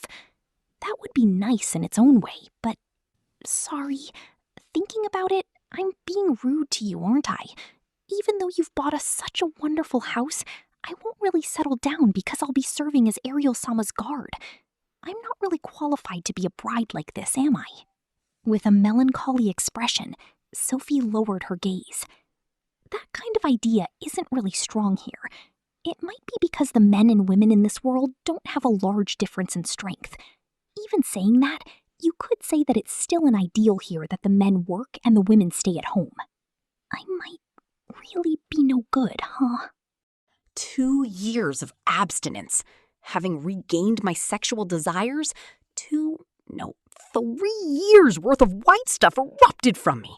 It's been inputted into my mind that Sylphie equals person that allowed me to do erotic stuff. You could say that most of my goodwill towards Sylphie is sexual. This is already basically carved into me. However, I don't think that this is bad in itself. To me, sexual desire is something important. Sylphie was the one who brought this important thing back to me, using her own body. I'm such a massive sex beast that the beast race will draw away from me. If you feed someone like me an aphrodisiac, you'll be attacked. It was Sylphie's first time. Because I was so rough, I'm sure that she was scared. Even though that was the case, she completely hid it. When I woke up in the morning, she even looked at me with a smile. Because of that, I was able to regain my confidence. If Sylphie is no good, then who on earth would be? If right now, for some reason, I didn't marry Sylphie, and then Sylphie was taken by some other guy, I'd probably regret it for the rest of my life. If she were taken from me, right, Sylphie is already my belonging. You're mine, Sylphie. What? Yes, I'm yours, Rudy. So please marry me. Thinking about it, this is the first time I've said it directly to Sylphie. Oh, yes. While her cheeks turned red, Sylphie nodded. I let out a sigh of relief. I'll try my best with the house, so please don't worry about your job as a guard. It's fine just to do as you like, Sylphie. Well, if possible, I'd like to sleep with you once every few days, though. That's about all I want. The younger you are, the more you fuss over whether they're large or small. However, what's truly important isn't that. It's heart. But, you know, it's not really that different to yours, Rudy. No, these huge iron-forged pecs of mine are different from that beautiful flat chest of yours. If you want, how about having a touch? Saying that, I push my chest forward, and Sylphie softly touches me. It really is completely different, huh? It's hard. When I got carried away and flexed, Sylphie moved her hand away in a panic. Since these pecs belong to you, feel free to touch them whenever you want, okay? Although I'm yours, Ruddy, keep in mind the time and location, okay? How about now? Right now is, we're in the middle of an important discussion, aren't we? Oh, that's right. We got off topic. In other words, I should get to the point, huh? So that our married life goes smoothly from now on, we should properly discuss what expectations we have of each other, what we're dissatisfied about, and things like that. That's basically what I want to say. That's right. For now, is there anything that you think you should say to me? After thinking for a while, Sylphie looks downwards. Then, in a melancholy smile, she spoke. Don't suddenly disappear, okay? Yeah, that's right, huh? It'd be rough if I suddenly went away somewhere. I've got it. I won't suddenly disappear. We made a promise. I think I understand the pain of having someone you love disappear on you. It seems that the important stuff is over with. There are a number of other things that we have to discuss, but we'll get through those one by one. So then, can I? Go ahead. With a nervous expression, Sylphie pushed out her thin chest. I immediately made to rub them, but I endured it. The same as last time. I was about to turn into a beast. This time, let's prioritize treating her gently over lust. I gently embraced Sylphie. Like that, I slowly pushed her down onto the bed. Aren't you going to rub them? That's for morning and night. We look at each other up close. My face is reflected in Sylphie's moist eyes. She gently closed them. While caressing her head, we clumsily kissed. Part 3. That night, I raised my sluggish body and descended to the basement. Since I had just moved in, right now there was nothing in the underground cellar. There were just a small number of shelves left around, and it was a pretty sorry state. I walked towards the back of the room and reached out my hand towards the concealed door that the craftsman had fixed. Before, a door that would creak kee when opened. Though it was meant to be a concealed door, there were stains around it, and its existence became obvious once there was some light. After, the metal parts responsible for opening and closing were new and properly oiled, so the door opened without a single sound. The cellar walls were also of new material, and no one would be able to tell that there was a door there. The door quietly opened to reveal a space. Quietly sitting inside was a household shrine. It was a small shrine made of unpainted wood. The altar was made of lustrous black stone, and a holy relic was enshrined there. That filthy workshop had been cleaned up and transformed into a sublime and divine space. In the night when everything else had fallen asleep, in this newly consecrated holy ground, I offered my prayers to God. Volume 10, Chapter 4, Part 1. It has been a week since the house renovations were complete. Sylphie was given 7 days off by Ariel, So that Sylphie would have a good married life, Ariel gave her some consideration. Me making use of that, and for 7 days and 7 nights, being spoiled by Sylphie, spoiling Sylphie, and passing through many sweet and sordid nights is not what happened. Since I have become the head of a household as well, there are things that I have to do. According to the common sense of this world, after getting married and buying a house, you host a feast and invite over people you are close to. Though I do not know which countries have this as their common sense, I do know that Shirone and Milas, at least, have this custom. If you just buy a new house, then it is fine not to hold one. But if you are getting married and buying a house, then you must host a feast. It is what people would call a wedding reception, huh?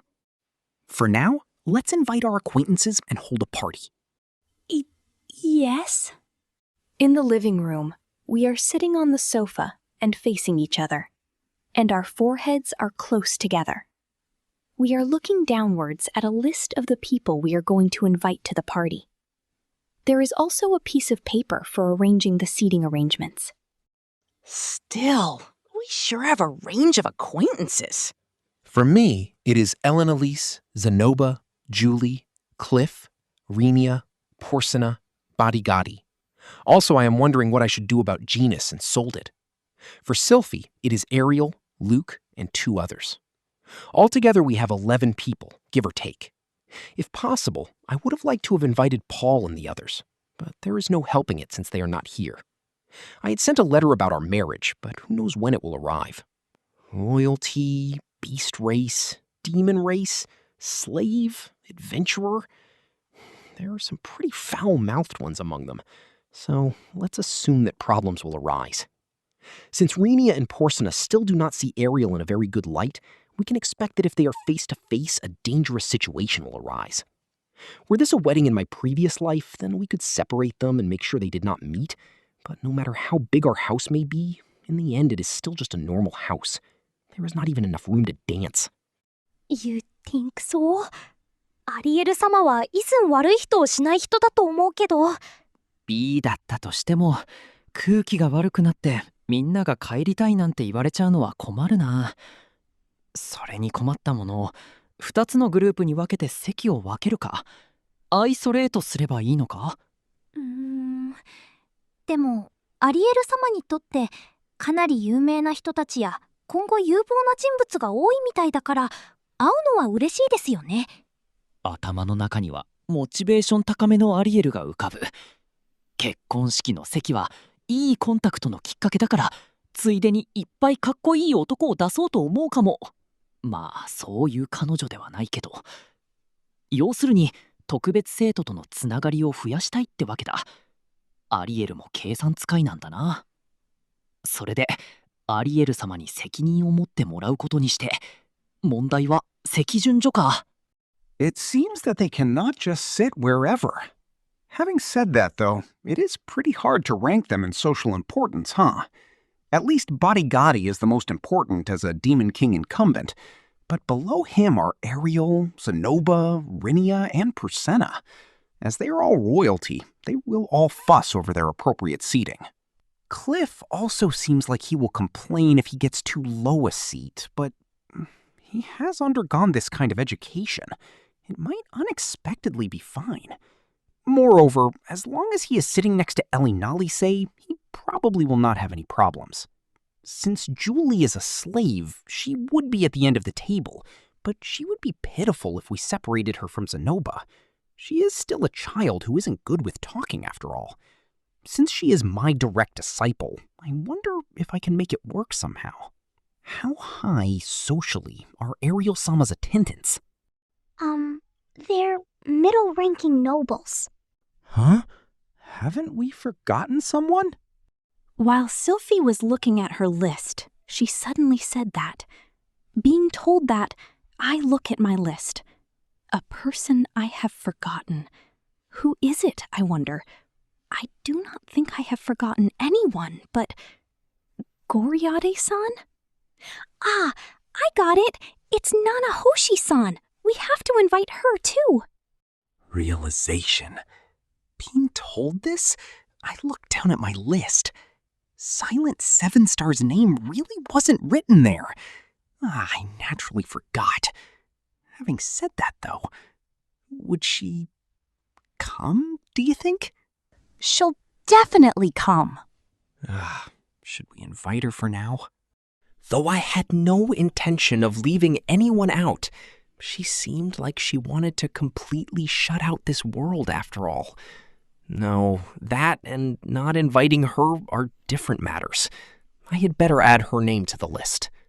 Having only arranged it like this, what are we going to do if no one comes? What came to mind was Christmas in a certain anime.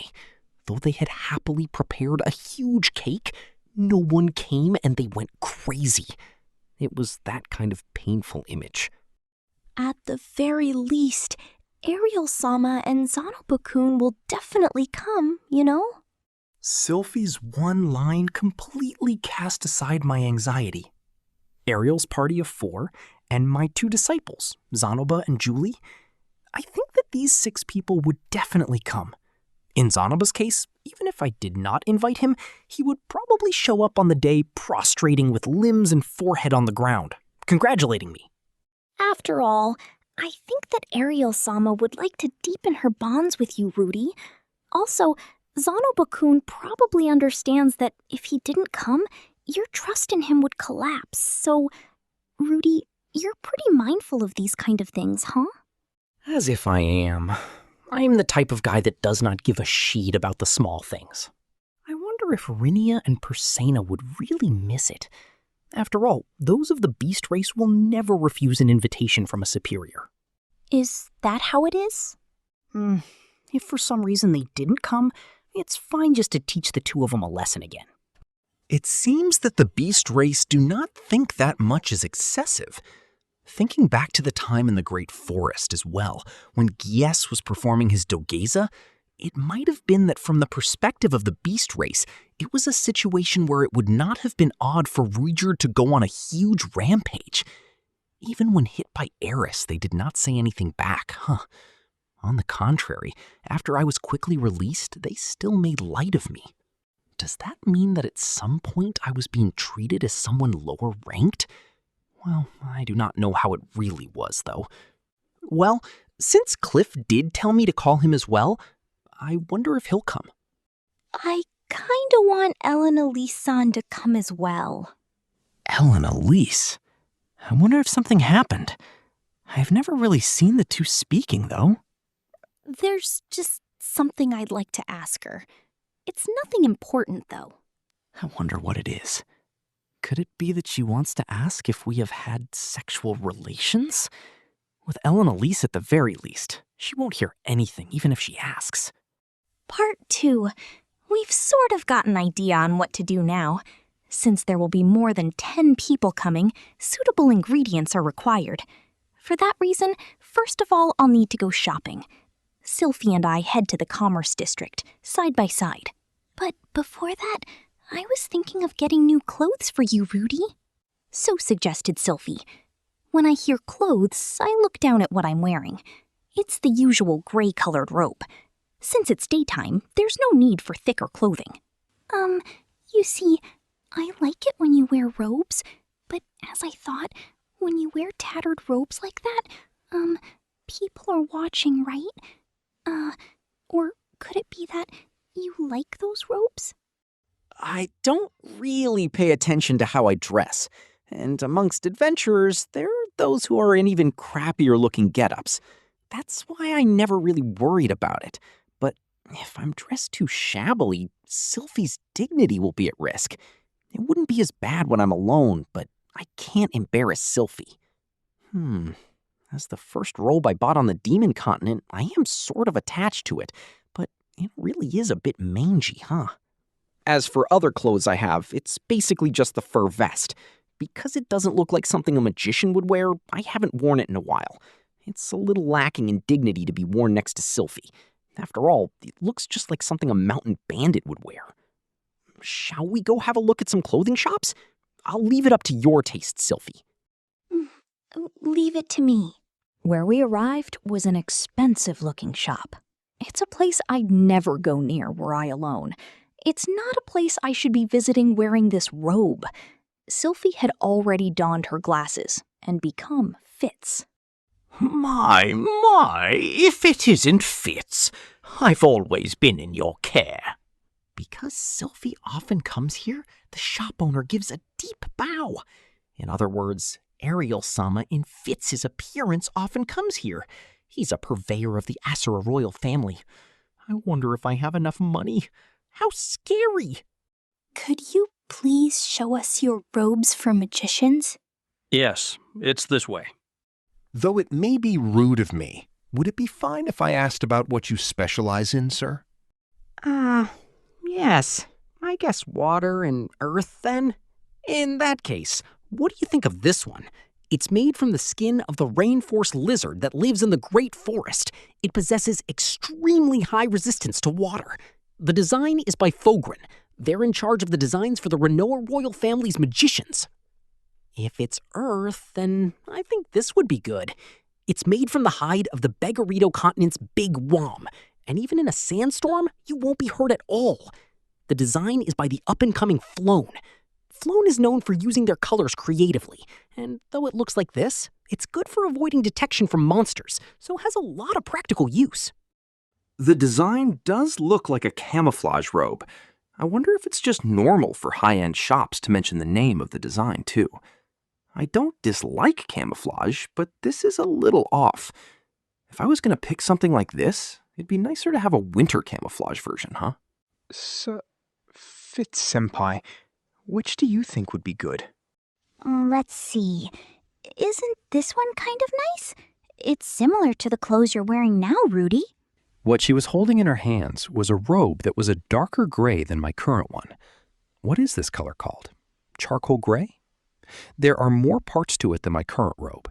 There are pockets and buttons for doing up the sleeves. Instead of a belt, there's a cord for doing it up.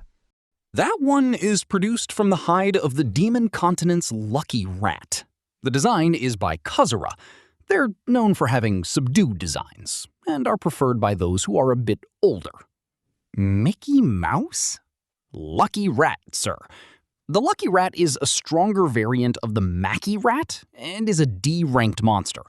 It's very good as clothing material, and boasts strong resistance to poison and acid. What floated through my mind was a black guy wearing red shorts. I quickly shake my head. At this rate, I'll get visitors in the night. By the way, during my time traveling on the Demon Continent, I'd seen Mackie rats. They were huge rats of about half a meter. Since it's a stronger variant, the Lucky Rat would probably be even bigger. Since people do say names and natures often agree, I wonder if I should go with this one. Putting my memories of the rats aside, I do like this robe. My bride has good taste. But, what worries me is the cost. Or so I was thinking as I checked it. And yup, it was a price that wasn't something you'd pay for clothing.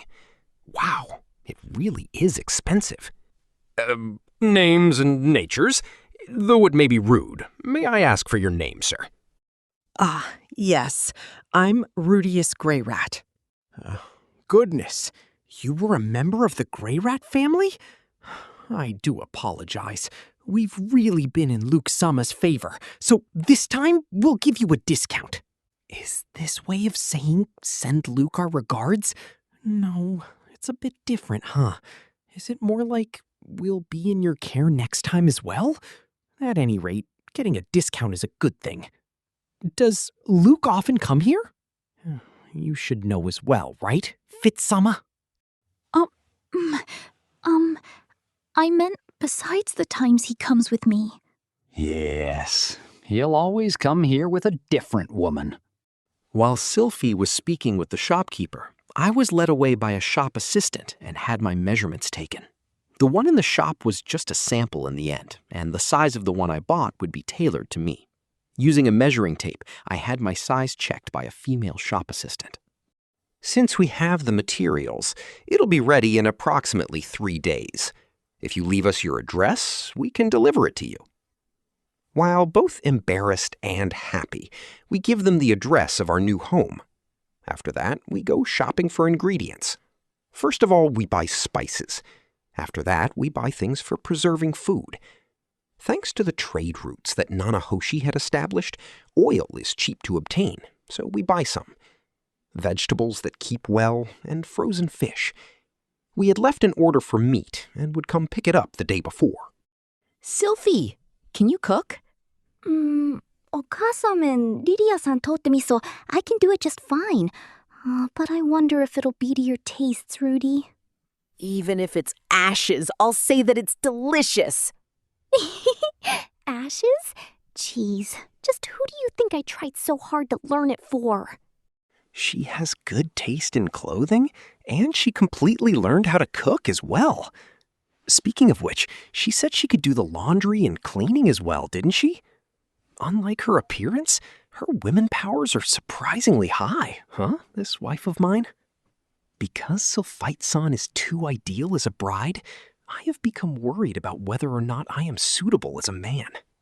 Rudy, you're my ideal groom as well, you know? If there's something that is different to your ideals, please tell me. I'll try my best to become closer to your ideal. In that case, be more confident and act more dignified. Rudy, you're a bit too servile, you know. Dignified? If I do something like that, what am I gonna do if the gods become angry at me? In this world, there are guys who beat other people to death just for doing something that they didn't like, you know? Pause. Rudeus Greyrat. No, but if your husband was the type of guy who had no self-confidence and hid away all the time in the living room reading newspapers, you'd hate it, right? All right, shall I act with more self-confidence then? From today onward, I'm the Ore-sama type. Oi, Sylphie, you better not slack off on loving me, you hear? Oi! That's a bit off, but... okay, I'll give it my best. Saying that, she clenched her fists. Geez, Sylphie is so cute. I want to kiss her. But I'll endure it. Sylphie doesn't like getting all lovey-dovey out in the open. If I touch or rub her here, I'll really be scolded. She might forgive me the first or second time, but if I keep doing it, then that small irritation will turn into hate. I'll endure it for now. But putting my arms around her shoulder should be fine route. No, for now I should start with her holding her hand. Or so I was thinking, but right now I've got both my arms full with the shopping. Grrr. We'd better buy some platters, huh? But it'd be fine if you just made them yourself, right, Rudy? Is it okay for the plates to be made of stone? If you're the one making them, then they won't look like stone, so it's fine. So it's a problem of appearances? Well, if it's fine as long as they look good, then I'll make them so that they're shiny like mirrors. If they end up looking like Japanese earthenware or something, then they'll look shabby after all. Should I just give it my all and make them like porcelain? Well, the color will end up being gray or brown, though. Is there anything else we need? Perhaps tea for receiving guests? Black tea and teacups, huh? All right, then. I wonder if we should go buy a rug or something while we're at it. Perhaps we should also buy things for a guest bedroom or something. Should we also buy a few beds or closets for guest rooms? You're right. Because our house is large, there are a lot of things to prepare, huh? Our funds are steadily decreasing. Geez, I'm glad that I didn't blow my money on magic tools or whatever. Financially, I do have some room to breathe since the house was cheap, but if I keep spending it on this or that one after another, I'll go broke eventually. If I go hunting monsters for a bit, I'd be able to earn money. But no, if I go on a subjugation request with such a casual attitude, what on earth would happen if I got killed? I feel a bit like I understand how Paul felt when he had to return to being a knight. Don't worry, Rudy. I'm getting income from Ariel-sama after all. Ooh, sorry for being so useless. If it comes down to it, shall I ask Soldat to let me into his party? No, considering the number of days I'll have to be absent adventuring, the amount of money I gain isn't that much. but I might really have no choice but to find some work. Marriage sure is tough. That night, I lure Sylphie into the bath. On the surface, it is for the purpose of giving Sylphie a lecture about how to bathe properly. Under the surface, it is so that I can rub and wash Sylphie as much as I want. My true purpose is to flirt and mess about with Sylphie in the bath. If I was to say it like a narrator or something, it would be, right now, a lovely girl is about to be ensnared by the poisonous fangs of a pervert, or something like that. Tonight, we are going to do it. I am going to do it. Watch me, old man. But old man would be Paul, huh? Okay, don't watch me then. Now then, my family's bathing rules are a bit different to those of the Asura royal families. First, we head to the laundry and bathroom. There, I give a lecture about how the clothes you change out of should go into the basket. I strip Sylphie as if natural, and then drop her folded clothes into the basket. Sylphie's body is slim. She lacks excess fat, and she is just of small build in general. Having said that, though, she does not look malnourished. That is probably because although she is slim, she has muscle. Her waist is slim and firm, and though she is slim and small, her figure is womanly. Because of that, though she has no breasts, you can clearly tell her body belongs to a woman. Just seeing her makes my breathing go wild. Was it necessary for you to strip me, Rudy? It wasn't necessary. Why is your breathing getting heavier? Because I'm aroused.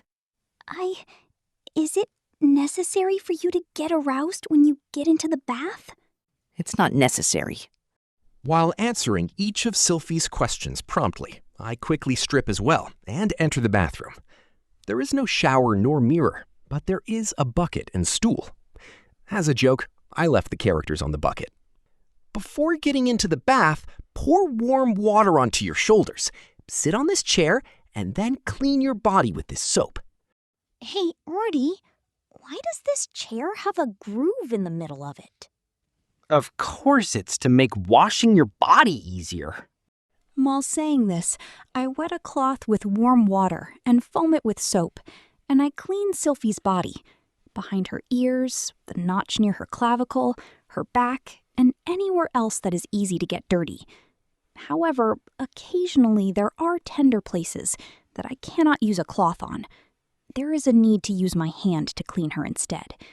It is for this reason that the stool has a groove in it.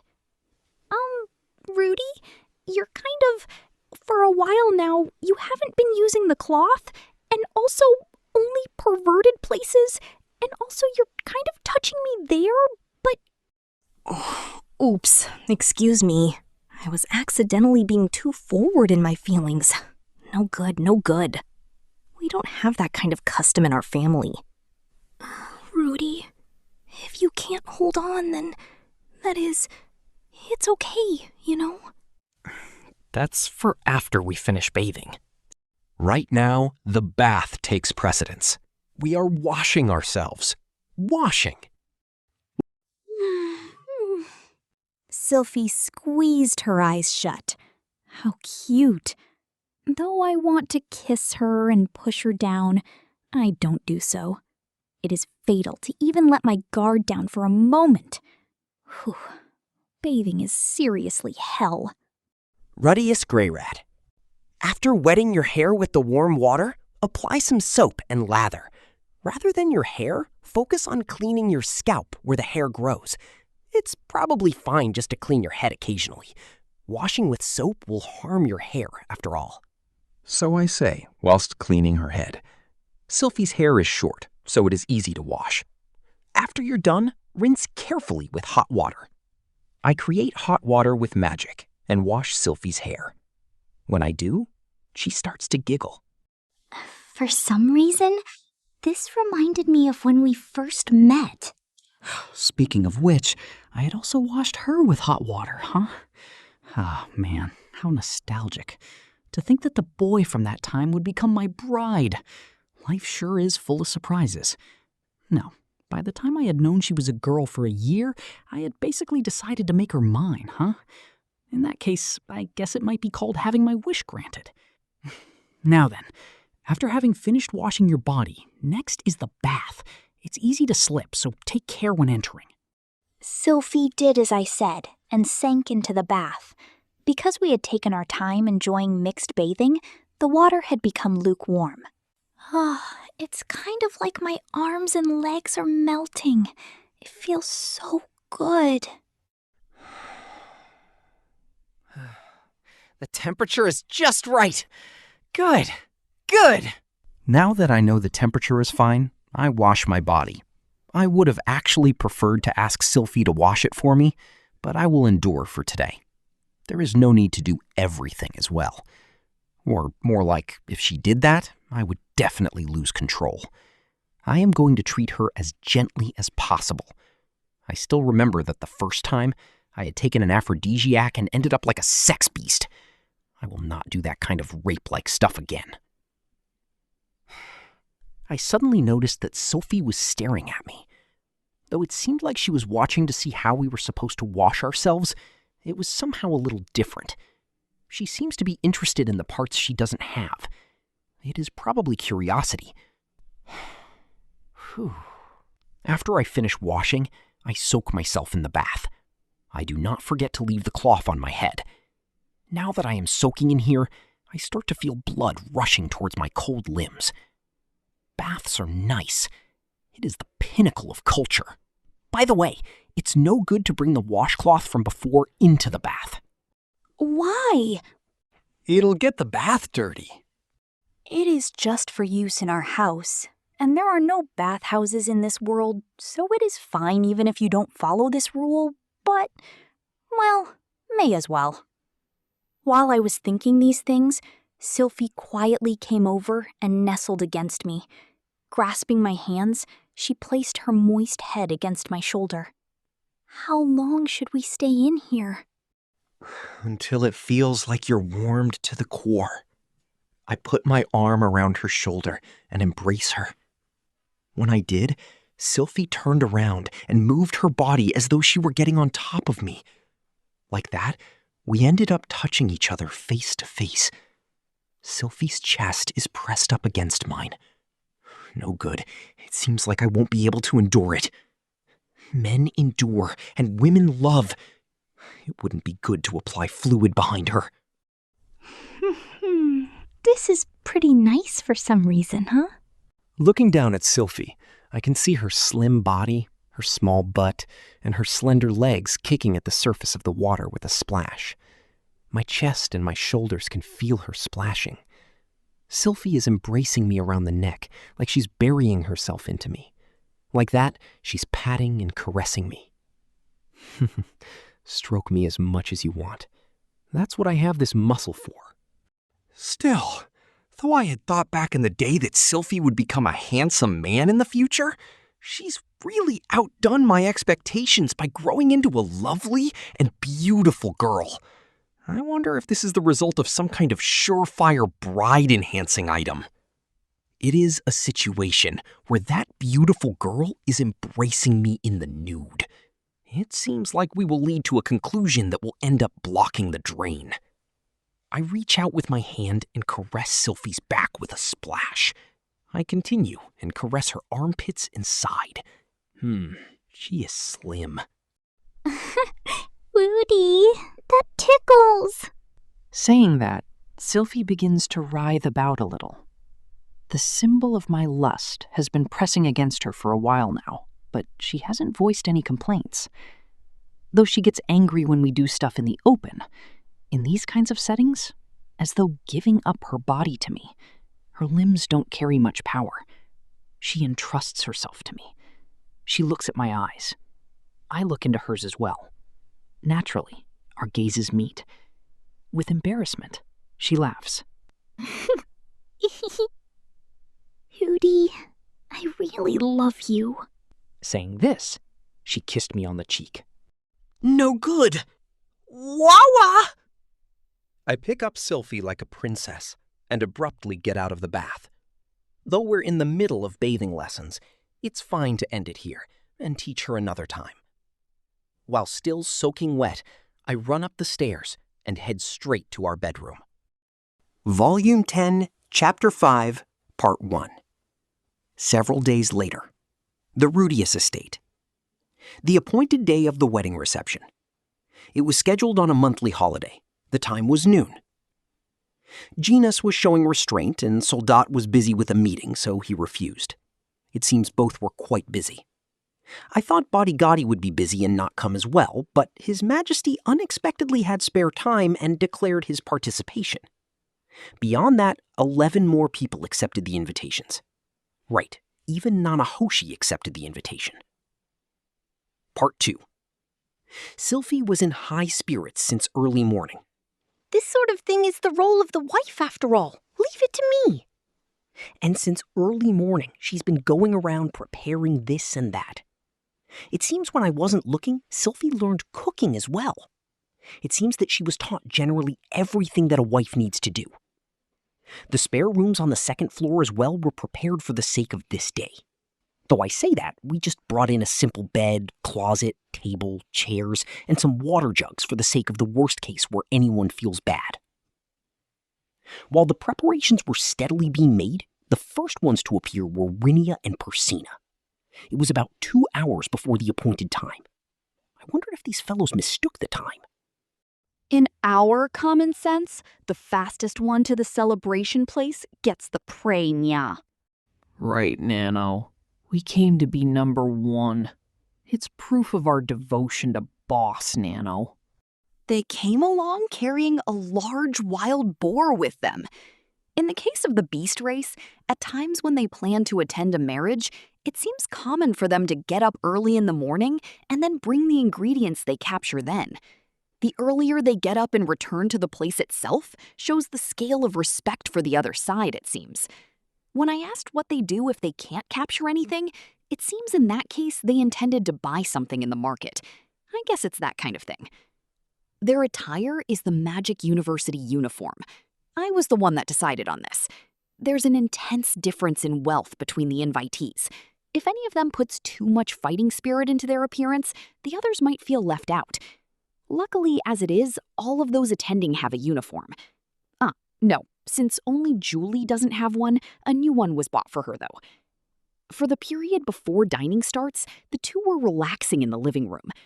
Entertainment is the job of the husband. The two were outside since morning, so it seems their bodies were chilly. On the warmest sofa in front of the fireplace, Rinia and Persina were clinging in a ball. Nevertheless, I couldn't have possibly imagined Boss and Fitz would be getting married, nya. As I thought, Fitz was a woman, Yano. I thought that might be the case by the smell. Right, nya. But with this, I can understand it, nya. While the two were saying things like that, they were warming each other up. Incidentally, the matter of Sylphie equals Fitz has already been informed to the invitees. For the time being, we did say that they shouldn't reveal it too much, but it can't be helped if it's already known to some degree. What have you come to understand? While serving warm tea, I asked the two. That the boss's preference is for small ones. Even though you were scattering that much of the scent of sexual desire, the reason you never came to attack us as well was because of a problem with preference, nya. How rude these fellows can be.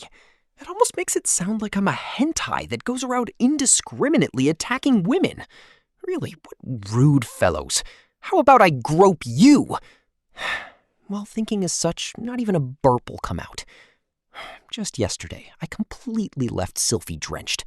I left all of my desire inside of Sylphie. Today, I am a sage. The second ones who came along, unexpectedly, were Zenoba and Julie.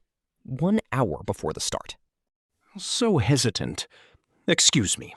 We found a good doll on the way. Unintentionally, it ended up taking my attention. If Julie hadn't been here, it might have been dangerous. Julie was wearing the Magic University uniform, the Hobbit size. It fit snugly, almost like a doll. Grandmaster, for the invite today, thank you very much. While saying that, Julie lifted the hem of her skirt and politely greeted me. How cute.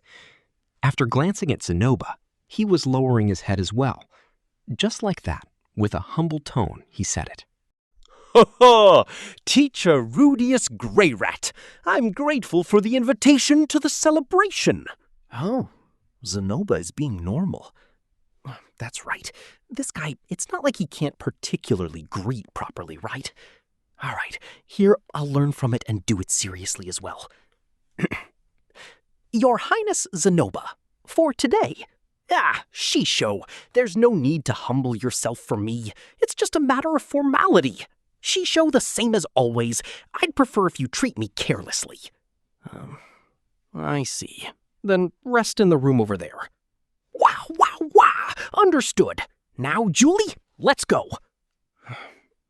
What's with that? I feel lost for deciding to take it seriously. And while I was thinking that as well, I prepared some tea. Even if the treatment is careless, I'm the husband. They're the guests, after all. While I was thinking such, I heard Rinia and Persena's boasting voice come from the living room. Somehow it seems they're boasting about how they were the first here. I could hear Zenoba's mortified voice from being slightly late. I'm glad it's fun more than anything. The third one to arrive was the Ariel party. They arrived around 30 minutes before it starts. Ariel and Luke, as well as 2 female students that I feel like I've seen somewhere. They're Princess Ariel's attendants, Sylphie's comrades. I'll treat them equally. Thank you very much for the invitation this day. Since the etiquette of the common folk are somewhat distant, please forgive us for the rudeness. The one who lowered her head while saying that was Ariel. I certainly thought the one to lower their head would be Luke or one of the attendants, but they might have been matching up to this side. Since there are many races in attendance, please don't bother about matters of etiquette. Rather, I'm uneasy about this side being impolite. I'm grateful. You all. After Ariel exchanged looks, and the 2 attendants stepped forward. I'm Ariel-sama's attendant. My name is Elmore Bluewolf. Similarly, my name is Corrine Elrond. Putting aside their names, at least their family names are easy to remember. Blue Wolf and a legendary knight, huh? My name is a Grey Rat. Among the nobles of Asura Kingdom, many of their names have a combination of colors and animals, I'm sure. Since that's the case, white female deer should be the same. In that case, would it be white deer? Or how did it go again? Uma is horse and Baka is fool. In other words, taking a room would be to take a hall. A white tomorrow is waiting for me. Please accept these gifts. The 2 handed the object in their hands to me. A box wrapped in an expensive-looking cloth. It's a congratulatory gift for your marriage. Thank you. Thank you for your courtesy. Thank you so much. We chose something that would be useful in your marriage life after this. Please check inside. Since I was prompted, I looked inside and was lost for words. A small bottle packed with a pink-colored fluid and a wooden rod. If I were to put it directly, it's an aphrodisiac and a large dildo. What is this? I can't imagine that a man from the Grey Rats would be unable to satisfy a woman, but if there's a necessity for it, please use it. Yes. Ariel was composed. I wonder if this is normal. Luke as well. The other 2 were composed as well. The culture is different. I lead the 4 into the living room, and then Rinia and Persena started to release a tense atmosphere. They better not be intending to get into a fight. No matter how much they are of the beast race, they shouldn't do anything to destroy the atmosphere of a celebratory gathering. After sending such a gaze, and it seems the 2 guessed it. It's been a long time, Rinia-san, Persena-san. That time I've troubled you quite a bit. It's been a long time, Nya. The trouble was mutual, Minamona. Ariel sat down nearby those 2 while letting out an airily voice. The remaining 3 were all still standing. For the time being, I sent Zenoba a wink to stop them if anything happens. Zenoba nodded with an moo, and it seems he somewhat misunderstood because he stood up and lowered his head towards Ariel. I am grateful to make your acquaintance, Princess Ariel. The third prince of Shirone Kingdom, favorite disciple of Rudeus Greyrat, I am known as Zenoba Shirone. Oh my, if it's Prince Zenoba. Above all, it's great you're in good health. We did greet soon after you entered school, but have you forgotten? Please excuse me for this. After all, I'm a Miko of superhuman strength. I'm all strength, so my intelligence isn't making the rounds. Oh my. I've heard that you've been leaving high results in your earth magic classes lately. All of it is the result of my master's teachings. I was a bit surprised by Zanobatas' high social skills as I prepared the tea. The ones who appeared to the utmost limit 15 minutes before the start were Cliff and Ellen Elise. And then Nana Hoshi. What an unusual assortment. I thought Nana Hoshi would come alone. We found her confused in front of the gate. She's an acquaintance, right? Yeah, of course.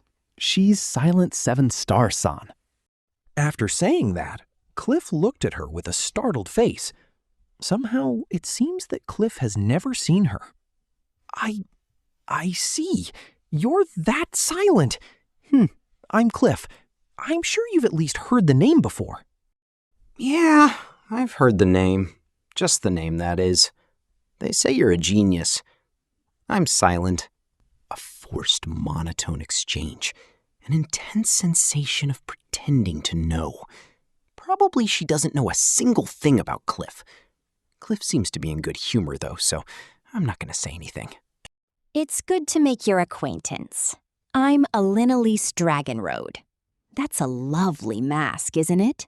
Thank you. Your hairstyle is lovely as well. Watching her exchanges gives me the chills. Even though I say that, Nana Hoshi doesn't want to get involved in anything troublesome as well.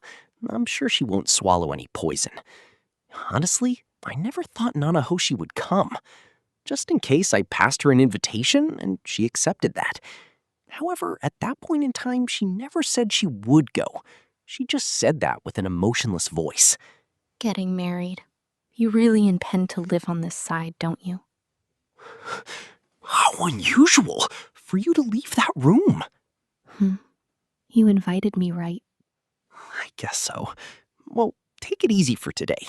We've prepared something like potato chips after all. Potato chips? You've made potato chips? Thanks to you, cooking oil for food purposes was easy to get our hands on after all. That's amazing. It's not amazing, right?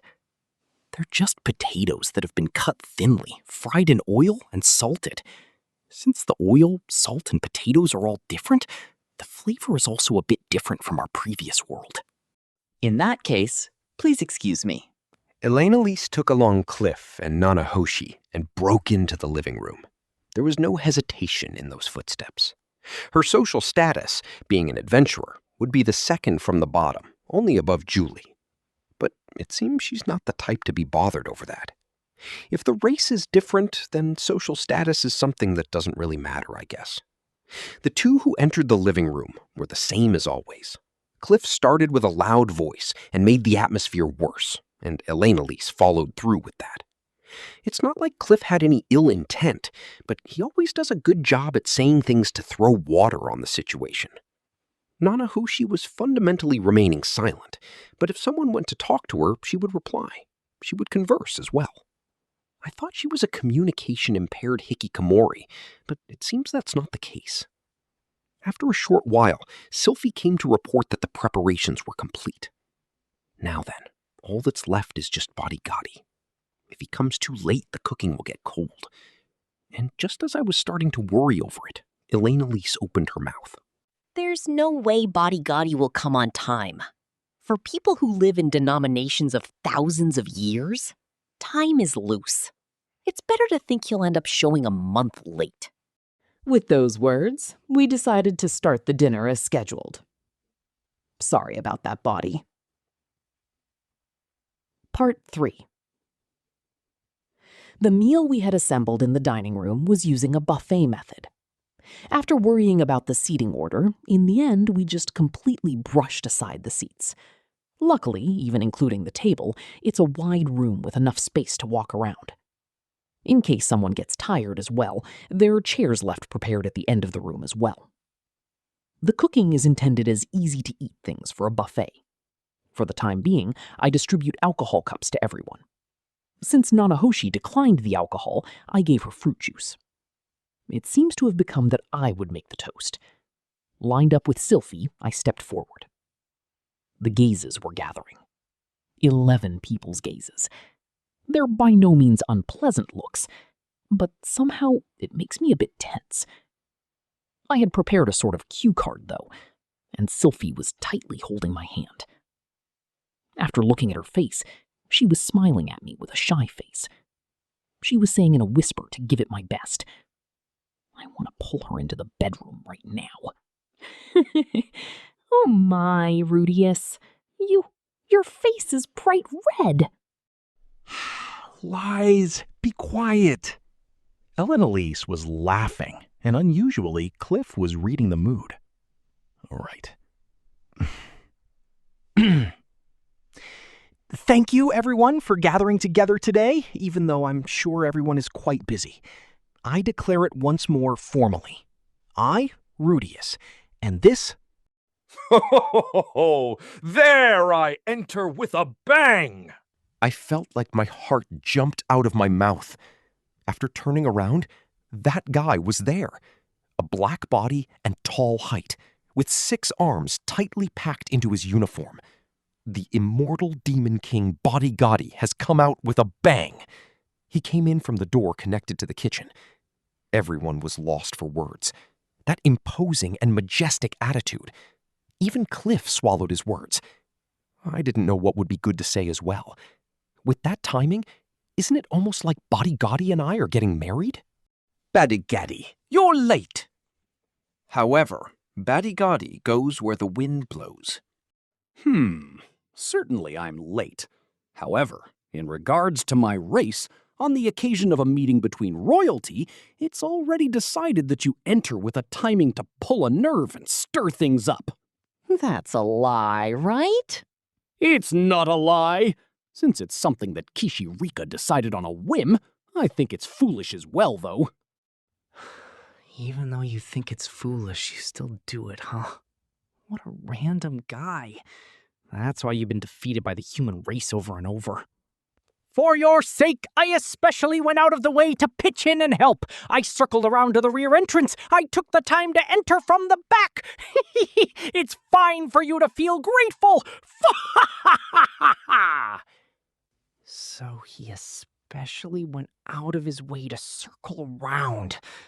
You curse, you... No, calm down. Bodygotti's this sort of guy. You already knew that, right? I see now. Thank you very much. Thanks are unnecessary. Now, it would be good for you to get married as much as you please before myself. Having a marriage ceremony with a demon king in attendance, it's something that seldom happens. I've never done this sort of service after all. While Bodygotti was saying that, he sat down on the ground with a plunk. For the time being, I thought it might be good to prepare a chair or something, though. Since magic races often seem to sit on the floor, I guess there's no problem. Then I'll restart. Thank you very much for gathering together on this busy day.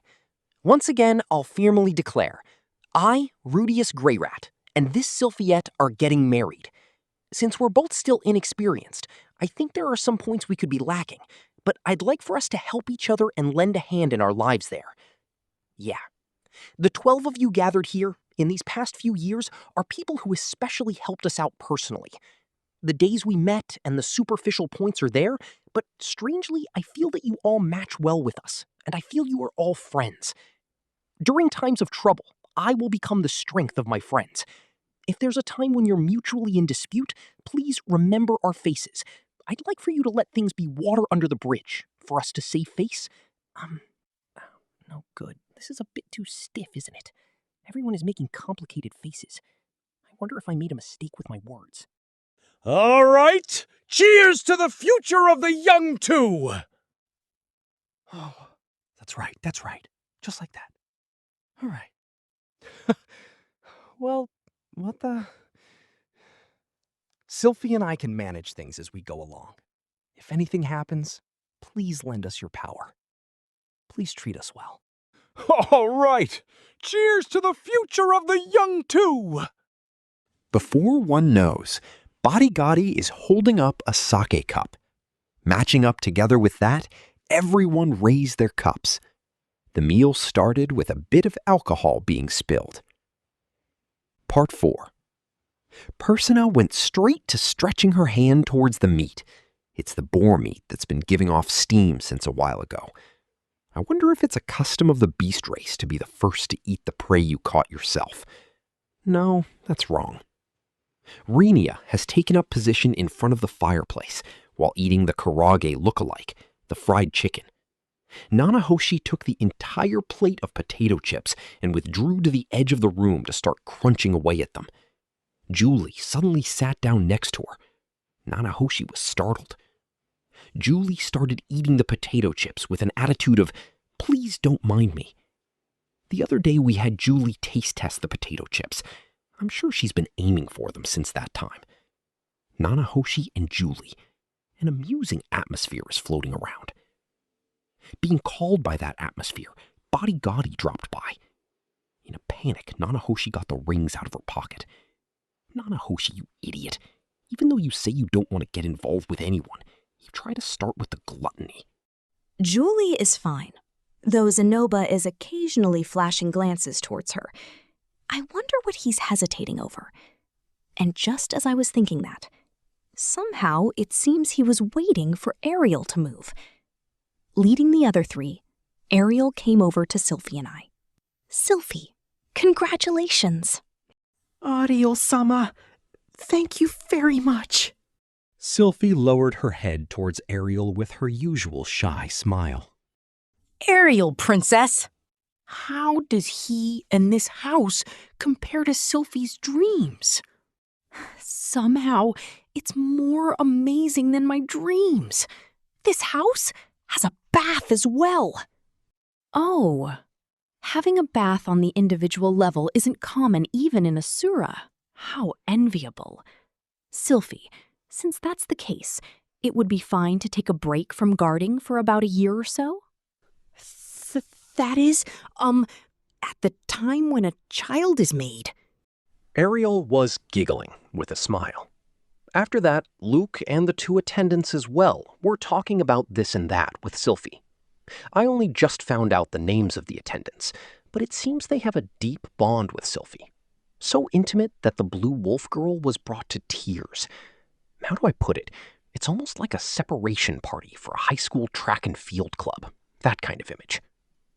And Luke came over to my place. Well, I think there's still various things lurking in the back, but please take good care of me, right? While saying that, he held out his hand towards me. Even if you say there's still things lurking around, I have no interest in such things, though. Well, since the other side is saying I'm in your care, then I'm not reluctant. Yeah, I'm in your care, Luke Senpai. I entrust Sylphie to you. Luke shortly said that and released his hand. Rather, it feels more like there's things lurking around behind on Luke's side. I wonder what it is. I have the feeling it's somewhat different from jealousy. After Ariel moved away, Zenoba came up. For the time being, it seems he's bothered over something like the hierarchy. They are both royalty, after all.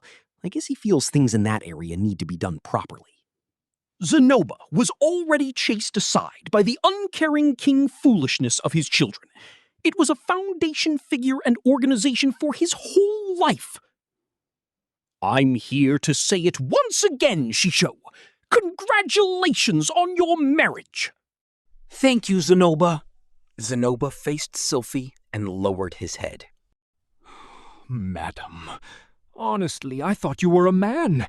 To do something like mistake Shisho's partner as a man. Please forgive my rudeness. No, please, raise your head. Royalty shouldn't do that. Towards someone like me. Someone, you say? You're the madam of my respected Shisho. If I were to say, the next person down below God. Since even Rudy made the mistake after all, it can't be helped. Right, and suddenly it was waved towards me. As shameful as it is, even I mistook Sylphie for a man. It's without a doubt because I had no sexual desire. For the time being, I nodded. That was true, and left it. After Zenoba moved away, Rinia and Persina came up. Is it human race manners to do greetings when people are in the middle of a meal, nya? It's bad manners, Nano. And it was just that. There wasn't any particular congratulations. During the time of their fellow's wedding, I'll make sure to properly ask about the way of doing it for the beast race. But if Fitz and Boss are getting married, then I agree, nya. It's a good thing when strong people stick together, nya. Right, Nano. If you give birth to strong children, your family will be secure, nya. I feel that it's bad manners to have such a frank conversation in the middle of a meal. The next one after the two was Nanahoshi. Somehow it seems she came here running away from Bodigadi. I wonder what was done. Her hair is disheveled. And after looking at Bodigadi, he's making a racket with Julie riding on his shoulders. Congratulations. Thank you. Nanahoshi just said that shortly and started to leave. And then that was called to a halt by Sylphie. Nanahoshi-san, is it all right to ask one thing? What is it? Previously, Nanahoshi-san, you said you were from the same place as Rudy, right? That was with what kind of meaning? Nanahoshi-san came here from another world, right? Nanahoshi looked at me, with eyes that were asking what she should do. I felt like anything is fine, really. I don't have any intention of keeping secrets from Sylphie, but... However, if she were to know, and she might make a weird face. Since he was used to the language, I just misunderstood. Nanahoshi didn't say it. Nothing. The last ones to come were Cliff and Ellen Elise.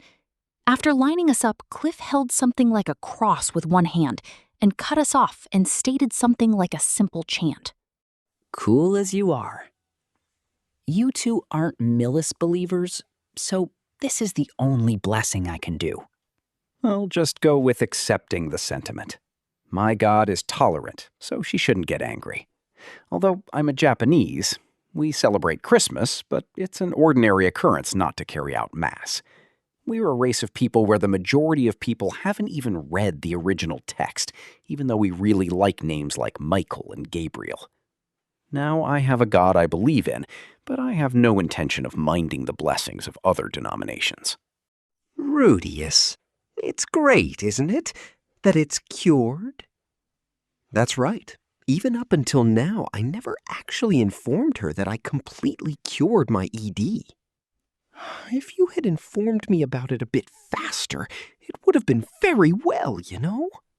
If I had told you I thought, you might have said something like, I'll check to make sure if that's true or not, and then attacked me? Never. I said it before, didn't I? I have absolutely no intention of becoming Paul's daughter. I see. Then it might have been better if I had told her about it sooner. Among those here, I've spent the longest time associating with Ellen Elise after all. Though I say that, it's at most plus a half a year or so. Well, but if Cliff and Sylphie hadn't been around, I might have thought of it about once. I as well. If Sylphie wasn't around, I might have thought about it at one point. Then we've done something wasteful, haven't we? Well, now that it's become like this, I'll just have to think of it like there was no fate between us, and just normally associate as friends. Yeah. Please take good care of me after this as well. Ellen Elise faced Sylphie. She started talking to Sylphie with a gentle expression. Sylphie-san, congratulations on your marriage. I wish for your happiness from the bottom of my heart. Congratulate. Tears started to come spilling out from Ellen Elise's eyes. While she continued to overlook Sylvie, she was sniffling deeply. I was startled. I didn't understand the reason she suddenly started crying. Ellen Elise's trembling hand touched Sylvie's cheek. Her legs were trembling, so she crumbled down to her knees. Her face was becoming disheveled, only looking at Sylvie's face. I'm sorry about that. For me to do something like this. I was sure Sylvie would be surprised as well, and that's what I was thinking. But it wasn't the case. She was confused, but it didn't give a feeling of surprise. I've been wanting to ask about it for a long time, but could it be possible that Ellen Elise-san is my bachan? The one startled this time wasn't just me. Cliff as well, and then Ellen Elise was surprised as well. Oto-san said it, that my Obachan was a comrade of Rudy's Oto-san. He said something like that. No, but I really don't know if there was such a connection between Paul and Rawls.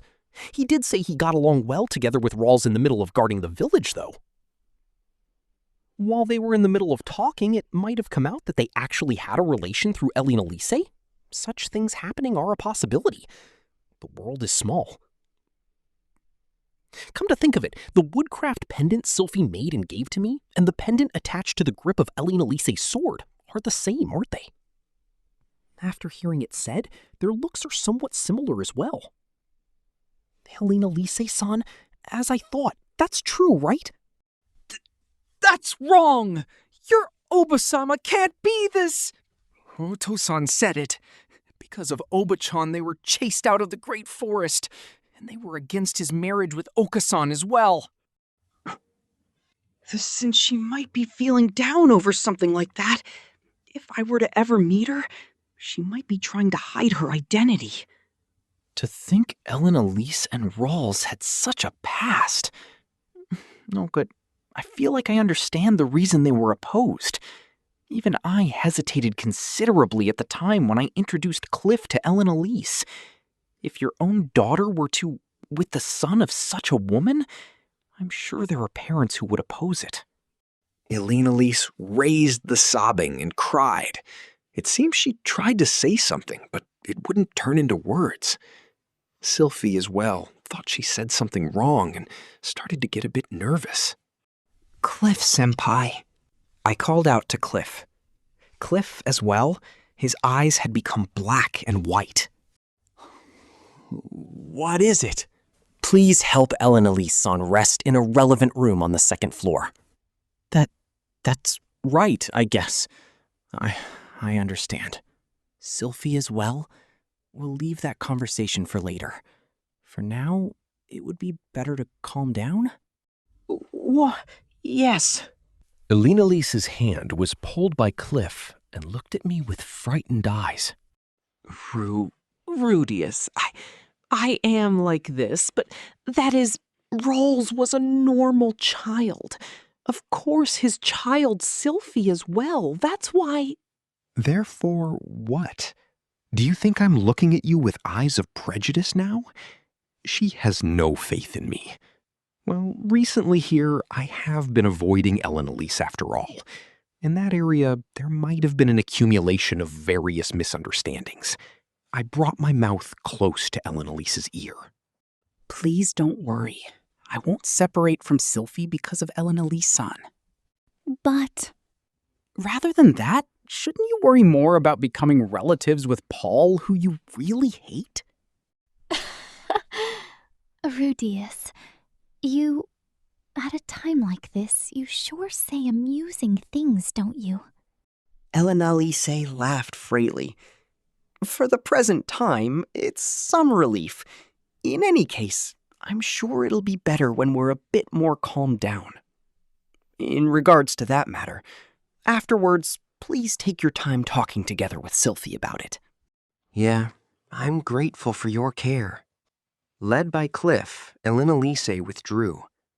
Cliff, please take care of it well. No congratulations came from Bodigadi. He took up position at the edge of the room, turning the ambience of the room bright while laughing with a fo-ha-ha-ha-ha. He's an appreciated existence. Volume 10, Chapter 6, Part 1. The banquet proceeded without delay. We didn't do anything in particular like a kiss of oath in public or exchanging of the rings. From start to end, eat, drink, talk, make some noise, and then returning in groups of 2s and 3s. That is a wedding reception around here. It's not bad to do it without formalities. The first ones to return home were Rinia and Persena. Making sure not to stay too long as well seems to be manners for the beast race. Yeah. Boss, be happy. With this, boss is the boss of school in name and in reality, Nano. I'm looking forward to the new school term, Nano. While saying something like that, the two left in the snow. Nanahoshi was randomly called out to by Luke.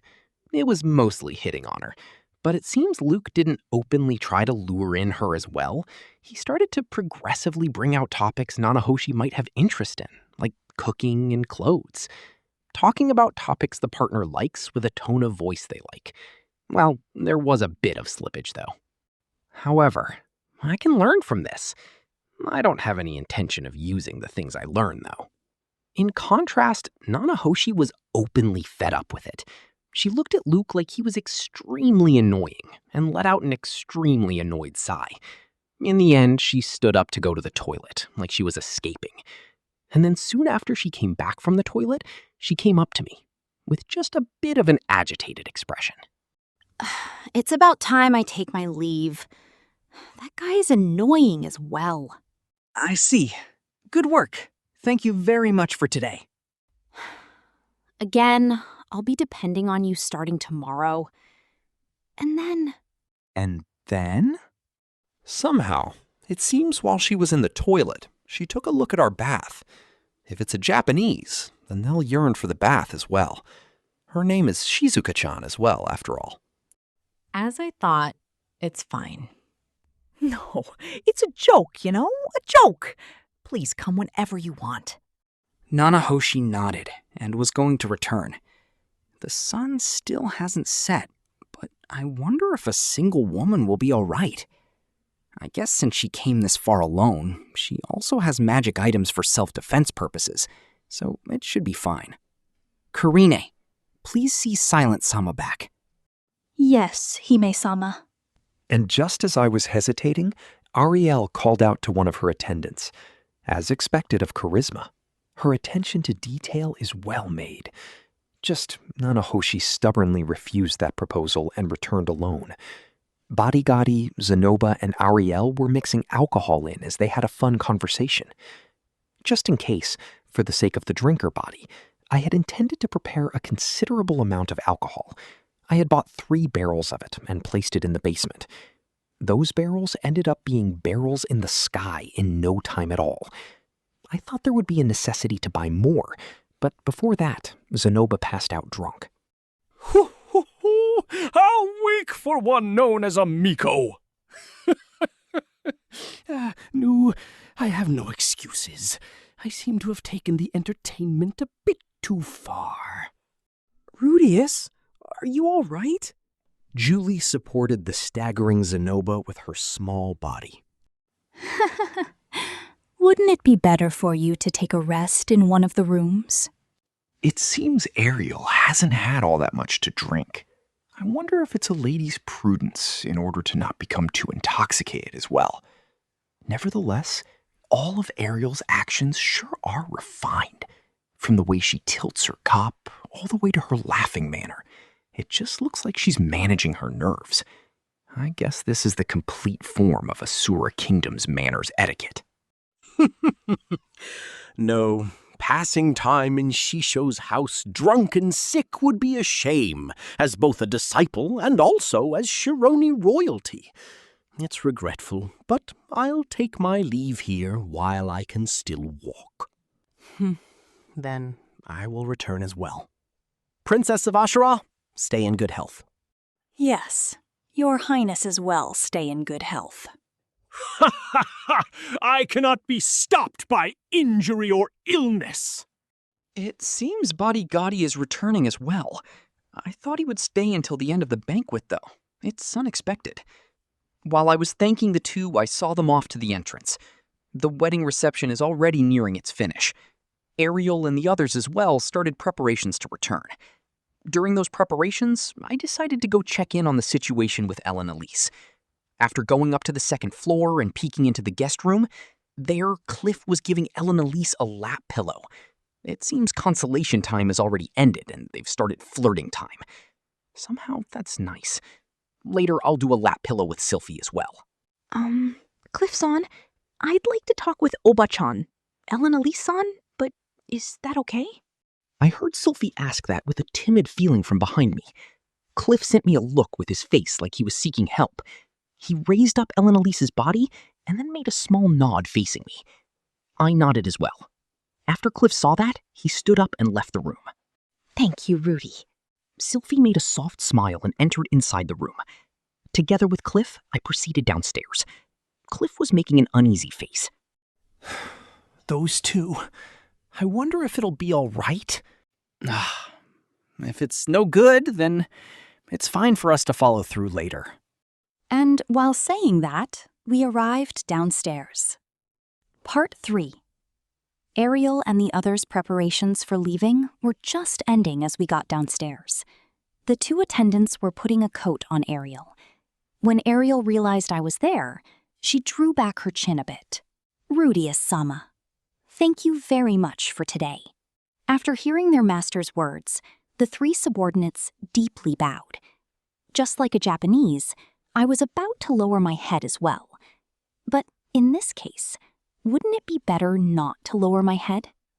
What is going on with Sylphie? Now she's talking with Ellen Elise. Is that so? Nevertheless, for the Sylphie who was thought to have no more relatives, to still have one sure is a surprise. Right. Really, the world is small. It's Ellen Elise and Sylphie after all. It's like the distance between heaven and earth, primarily concerning ideas of chastity. Then, it's just right. Rudeus-sama, could I take up a bit of your time? Ariel's words were ones with a hidden meaning. For the time being, I nodded. Then, over here. While saying that, Ariel crossed the room into the corridor, and then moved from the corridor to the entranceway, and just like that, opened the door and went outside. Naturally as it is, the other three went along with her as well. Cliff and I followed along with that.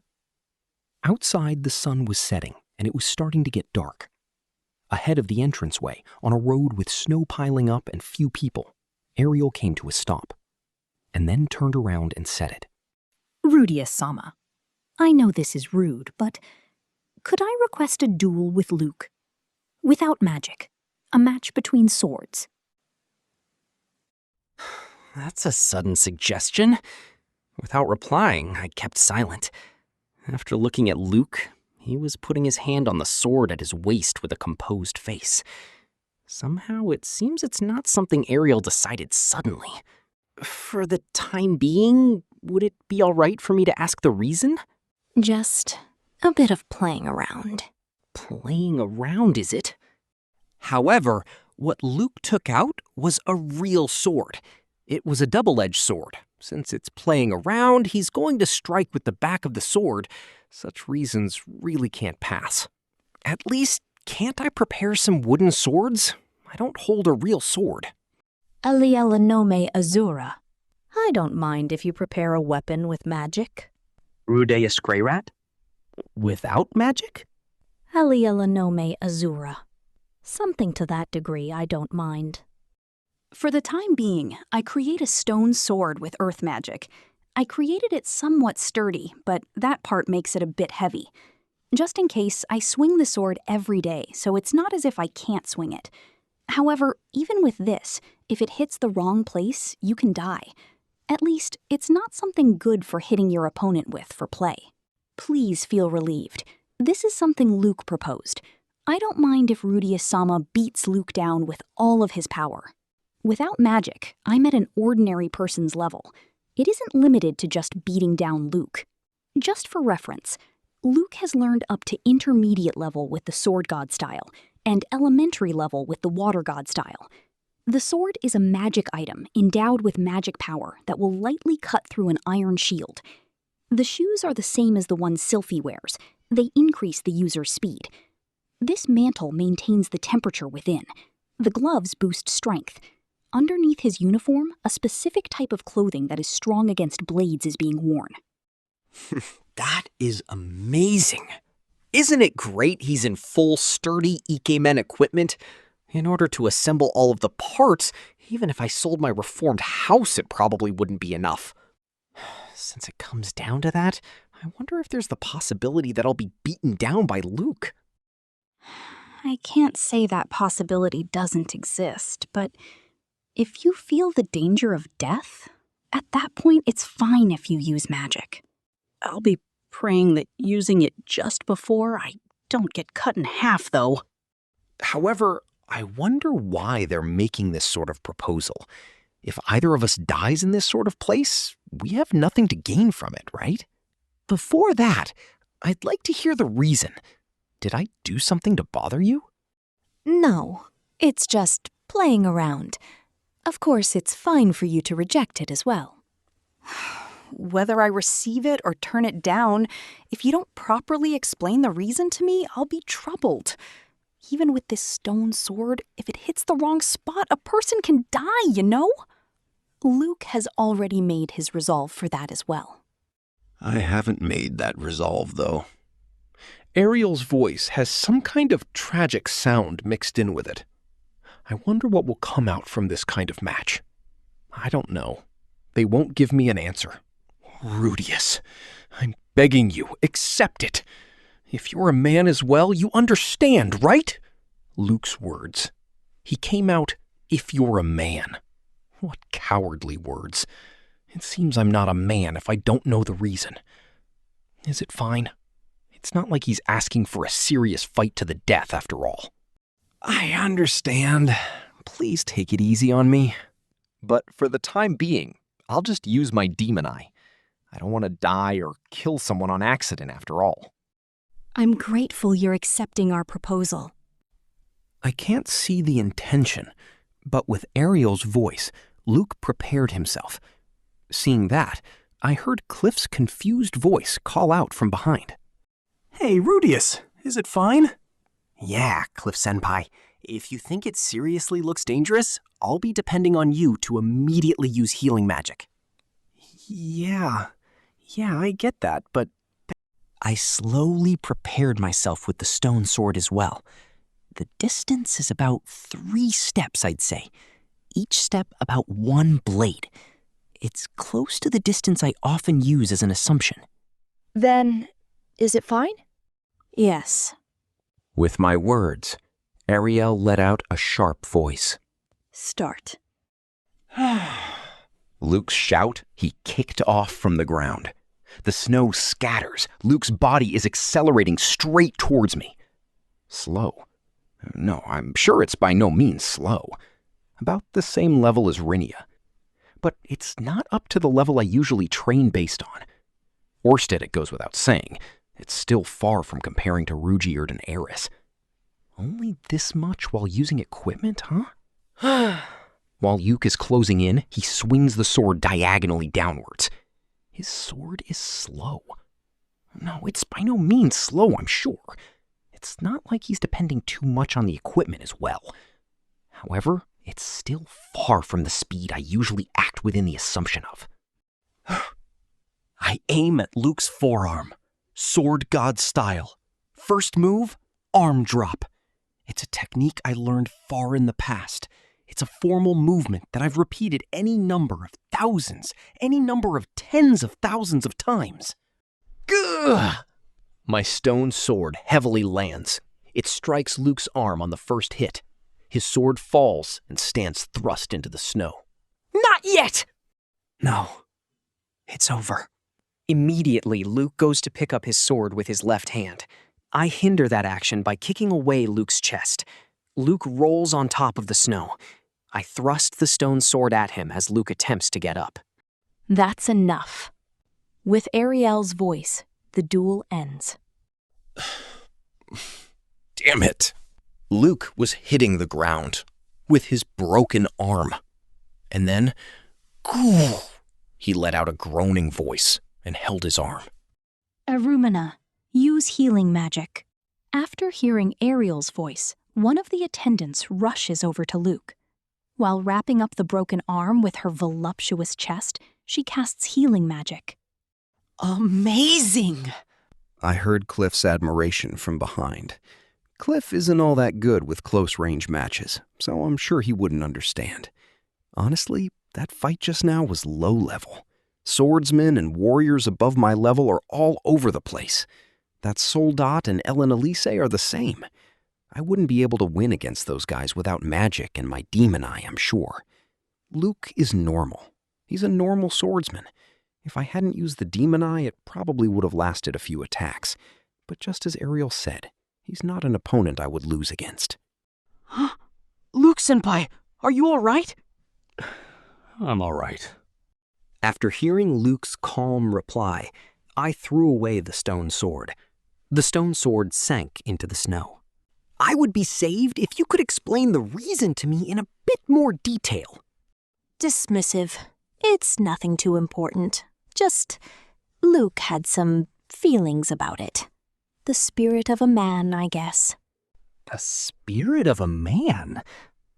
Could it be Luke liked Sylphie as well? I didn't intend to poke fun of it, but Ariel lowered her eyebrows. This is bad. That might have been a slip-up. We all like Sylphie, just that isn't the relationship between man and woman.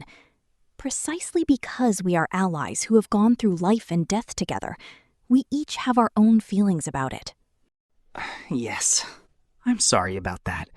It was a verbal slip-up. It's fine, as long as you have understood. Ariel returned to her composed face, and then she looked in the direction of the house. About this time, I wonder if Sylphie and Elenalice are having a conversation inside the house. Ariel started to talk about it. Eventually, I will be returning to the Asura Kingdom. If I return, I'll either become the queen or I'll die.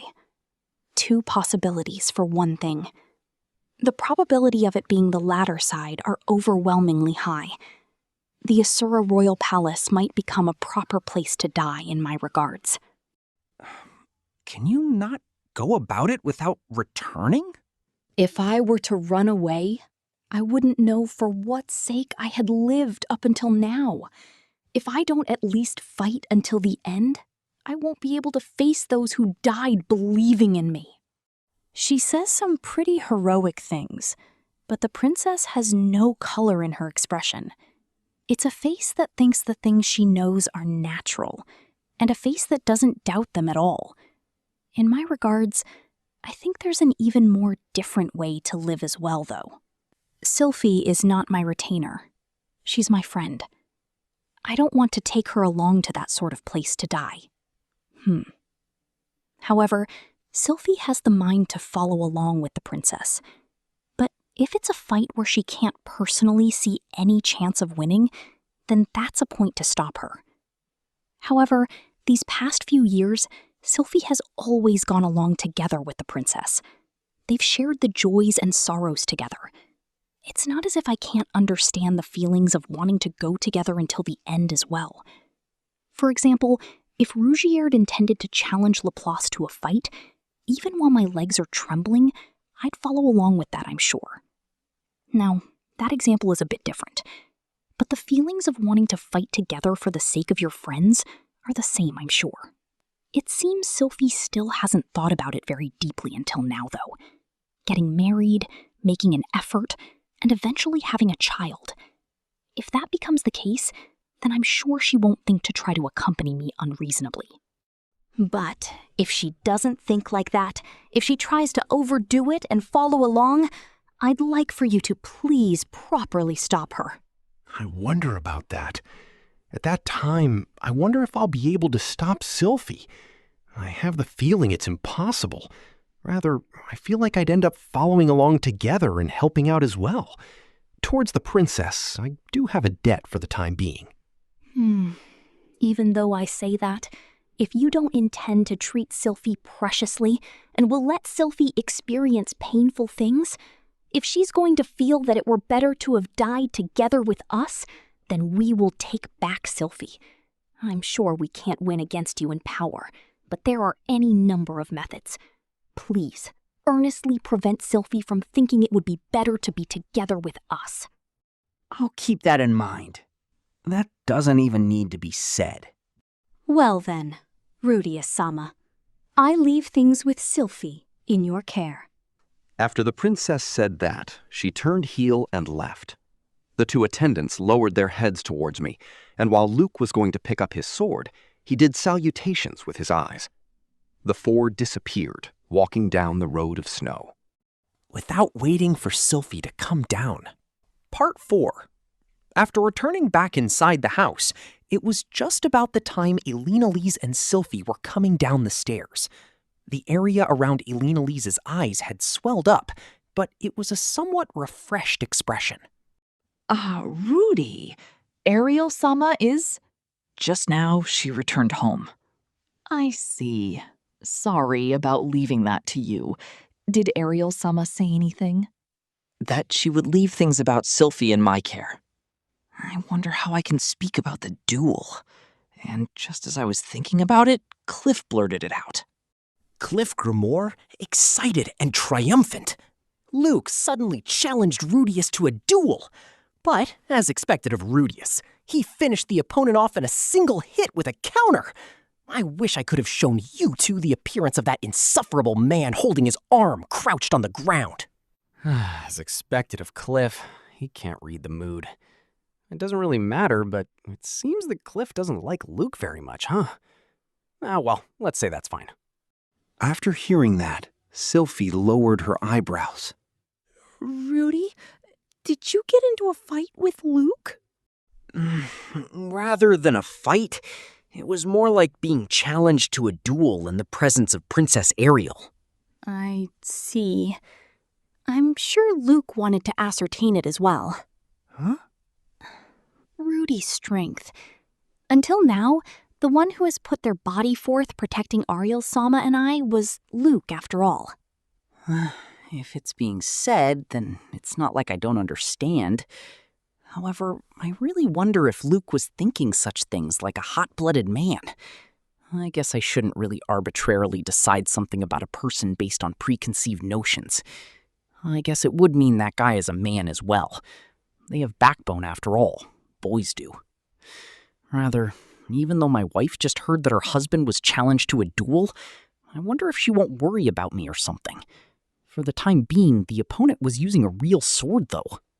But thank you, Rudy. For what? Going easy on Luke as an opponent.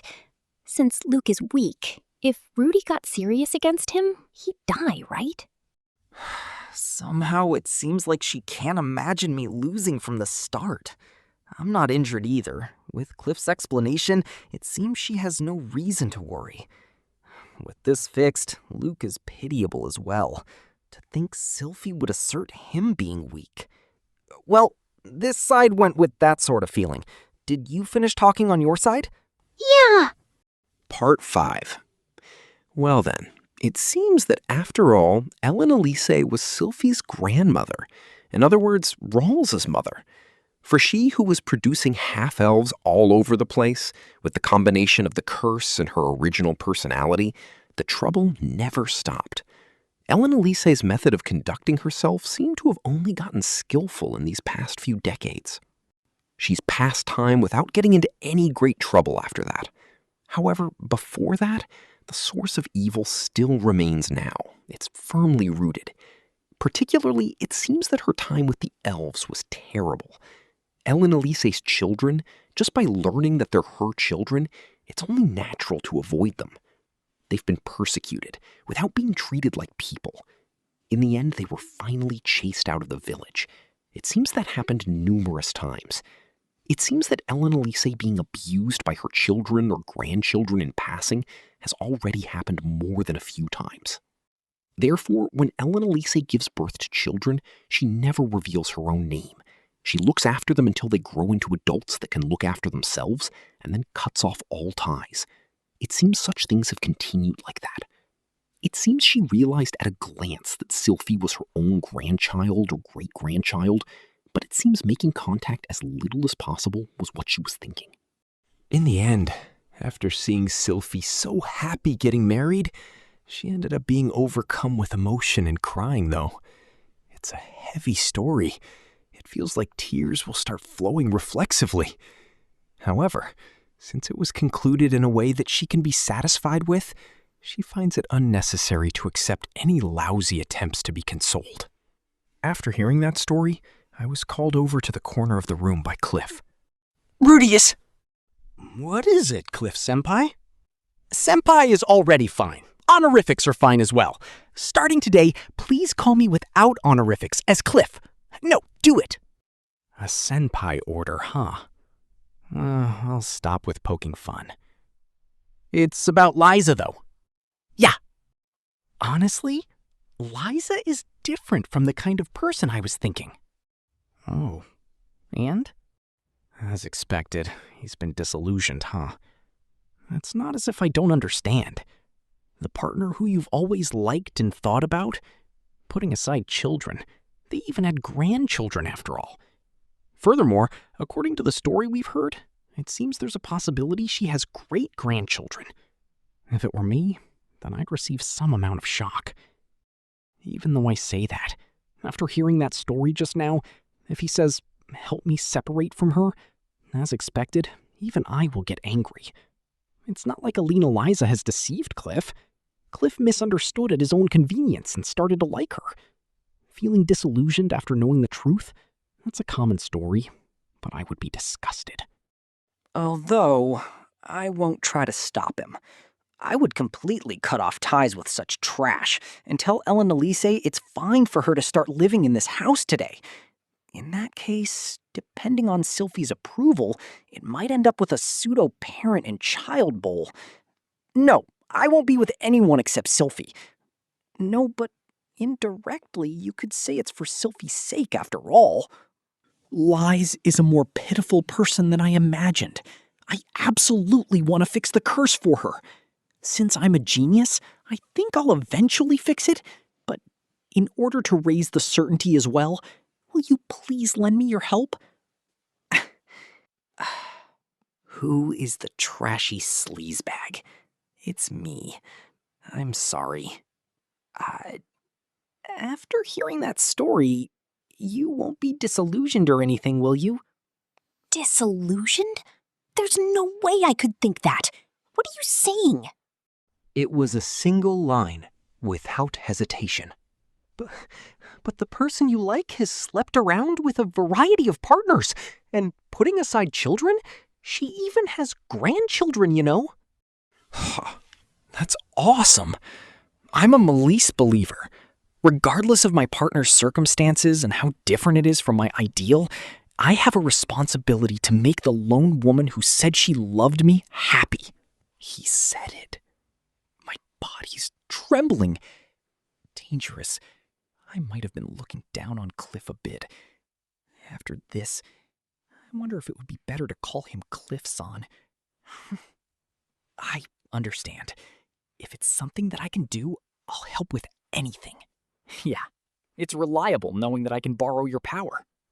I did a handshake with Cliff.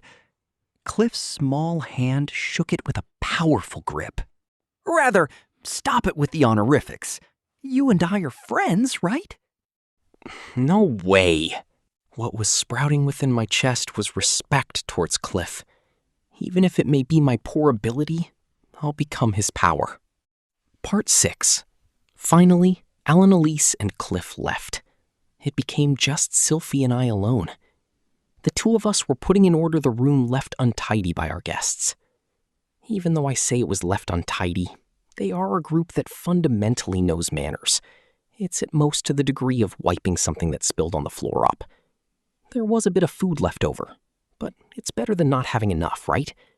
Well, it's today's dinner. Around the time cleaning ended, the sun was setting, and the surroundings became dark. I turned on the lights and returned to the living room. After sitting on the 3-person sofa, Sylphie quietly sat down next to me. Various things happened, but isn't it great that it went well? While placing her head on my shoulder, Sylphie said that and laughed. With this single day today, I'm suddenly worn out. That's right. After putting my arm around her shoulder, Sylphie was completely entrusting her body weight to me. After burying my face in her hair and smelling it, it's a sweet scent. Rudy, it tickles. While saying that, Sylphie didn't seem to dislike it, which is why, just like that, I continued to smell it. Rudy, I think I'm gonna grow out my hair. Suddenly, Sylphie said such things. Growing out her hair. In the past, it was something I suggested to her a number of times, but she always rejected it. In the past, I always thought a twin tail or ponytail would suit Sylphie, but I never thought it would be realized. Is that fine, I wonder? Why does that become honorifics? Because it's a serious discussion. It's not all that serious of a talk, you know. Look, my hair's color, it's not green anymore, right? Ariel-sama told me to become feminine as well, but I still plan to wear pants at school. At least I thought it might be better to just grow out my hair. I see now. It means she's already not feeling a complex about it anymore, I guess. You won't wear a uniform for girls? Yeah, it won't suit me. I don't think that's the case, though. All right, next time I'll buy one. And that's fine, just with that. But, well, I want to see a Sylphie with long hair as well. There's no doubt it's certainly cute. Oh, you're already cute now. Thank you. Yeah, then I'll let it grow out. Now that it's come down to it, it will soon be time to say farewell to this short-hair Sylphie as well, huh? It won't be good if I don't firmly ingrain it in my memory while I can now. No, but if you cut the hair, it can be seen again soon, though. In order to always be loved by Rudy, it won't be good if I don't give it my best. What's with that line? It will make me cry, though. Why am I loved this much? It won't be good if I don't put in the effort to not be hated by her as well. Ori-sama type? That's slightly different, it seems, so I'll forget it. I'll stop with the dense type and aim for being a sensitive man. I don't know if I can do it or not, but no, I'll give it my best. Sylphie, thank you for today. Yeah, Rudy as well. Thank you. But, as expected, I'm tired for today. Let's get into the bath and pass time comfortably. Just like this, Sylphie and I got married. Volume 10, Chapter 7, Part 1. Since Sylphie and I got married, 2 months have passed. The Magic University is starting a new school term, and I was promoted to a second-year student. My lifestyle has changed greatly. First, since I have moved out of the dorm, it has become a lifestyle of commuting from home. I wake up in the morning in a large bed in my own room. During this time, if Sylphie is sleeping next to me, I give her a good morning kiss. Sylphie starts her mornings early, and so she gets out of bed at the same time as me. After that, I perform my training that has become a daily routine, running in a circle around the neighborhood and then swinging the stone sword I created for the duel with Luke the other day. The same as always, I still cannot wear fighting spirit. However, it is not like my training is pointless. During my training, for some reason Body Gotti shows his face at times as well. If he were to laugh in his usual large voice, it would be an annoyance for the neighborhood, but I cannot really treat him cruelly. Body Gotti occasionally acts as my opponent in training. If you were to speak of it in terms of skill, he does not reach the level of Rudeus or Ghislaine. On the contrary, he will probably fall behind even Paul and Eris. No, rather than saying it as falling behind, it is more a feeling of he can do it, but he does not do it. He is blatantly cutting corners on the defense side. Because he possesses an immortal body, he must not feel the necessity. The advice he occasionally gives is unexpectedly accurate. If he were to fight seriously, he might be considerably strong. After returning from training, Sylphie greets me after making breakfast. Bodigatti eats meals with us and soon after disappears. Bodigatti's conduct is always a mystery. I wonder what he is thinking about. It does not feel like he is thinking about much at all, though. On the days when Bodigatti does not come, the two of us eat while flirting. For example, on... Part 2. After breakfast ends, we go to the Magic University. There is about 30 minutes of walking in distance to the school. Zenoba said it is a bit inconvenient, but it does not feel all that far. If you run, it is right nearby. We usually arrive at somewhat of an early time for classes. I separate with Sylphie in front of the dorms. After that, I have a bit of time to kill, so I go to see Cliff or Zenoba. Cliff spends the entire morning conducting research on the curse. After borrowing a research room, he spends the time disassembling magic items bestowed with magic power and looking through books investigating their magic circles. It seems eventually he intends to start producing an original magic tool. Even though we say transfer the curse, I cannot even aim a guess at the method after all. But if my hypothesis is correct, it should be possible to make a magic tool that can negate the curse. That hypothesis is something along the lines of magic items imbued with magic power and curses are the same type of thing. If an object has a curse, then it is a magic item imbued with magic power. If a person has a curse, then it is a cursed child, is what it means. In other words, if something can be done about the effect of magic items imbued with magic power, it should be possible to do something about curses as well. Cliff Grimoire. Up until now, I have nothing that I need to request of you. Since this is my research after all, please let me do it myself. Of course, I have no intention of slighting you, but I have my own pride as well. Putting aside if it was Nana Hoshi, but even if I help out, I cannot imagine it would provide all that much progress. Incidentally, if I visit in the afternoon, there is a high probability that I will run into Ellen Elise being all clingy, so I avoid that. It is often that Zenoba is spending all day, every day in the research room. Fundamentally, he spends most of the time deciphering the notes found in the mansion, or rubbing cheeks together with the automatic doll we found. He still has not shown any results yet, but it cannot be helped. Zenoba's passion towards dolls is genuine. I am sure he will eventually solve the mysteries of the automatic doll. Please take care of things on Julie's side, Shisho. I will somehow manage things on this side. I intend to believe in and leave it to Zenoba. However, it seems Zenoba is afraid I will be unable to be patient and meddle with it. It seems he completely thinks that if I lend a hand, the research will quickly be over. Each and every one of them is placing too much expectation on me, even though I would not know about things outside of my specialty. However, since I am being left out, it is a bit lonely. Incidentally, the production of the Red Dragon figure is progressing slowly during the recreation time from the research. Julie is nearby making a doll. She was given a single desk for the purpose of working, and she dedicates herself to nothing but practice. Grandmaster, today as well, please take care of me. Since it has become that I cannot teach her magic at night, I teach Julie earth magic in the morning. It has almost been a year since we met her. Her growth is something remarkable, but in order to realize the mass production plan, it is still a ways in the future. For now, there is no option other than to honestly continue repetitive practice. According to Sylphie, if you continue to use the same type of magic from the time when you are young, your precision will get higher as well. I have not taught her a single bit of others. She has been learning nothing but earth magic. If Sylphie's theory is correct, with this she could become an expert of earth magic.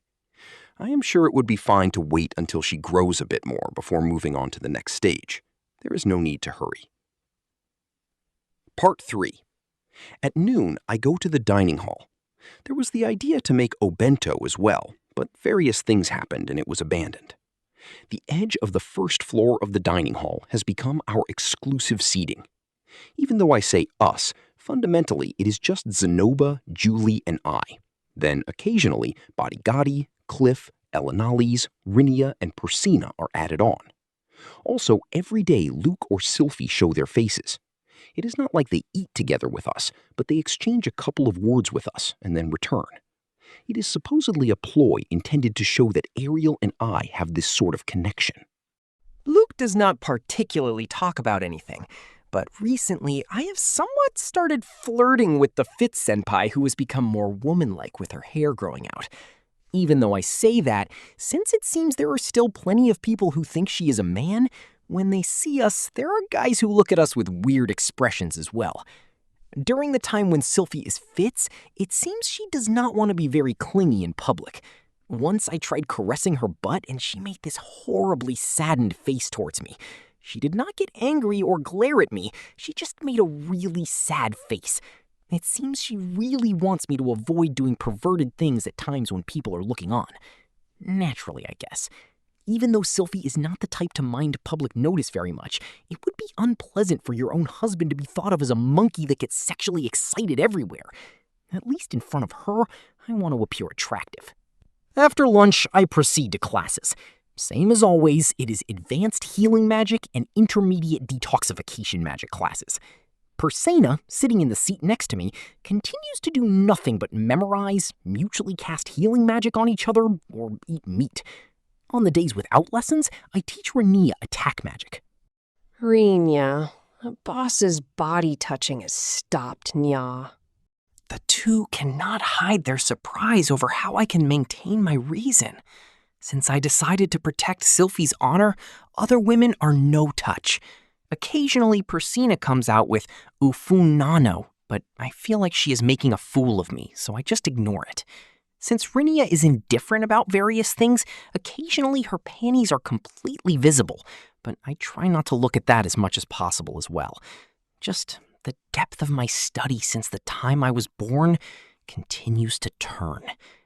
Today, it was light blue. In the early afternoon, I show my face in Nanahoshi's place. She is the same as ever. After looking at me, since I returned to my condition with sexual desire, that feeling of misfortune coming on more. Around here, you do not see it very often. It is a figure and features that match up with a Japanese.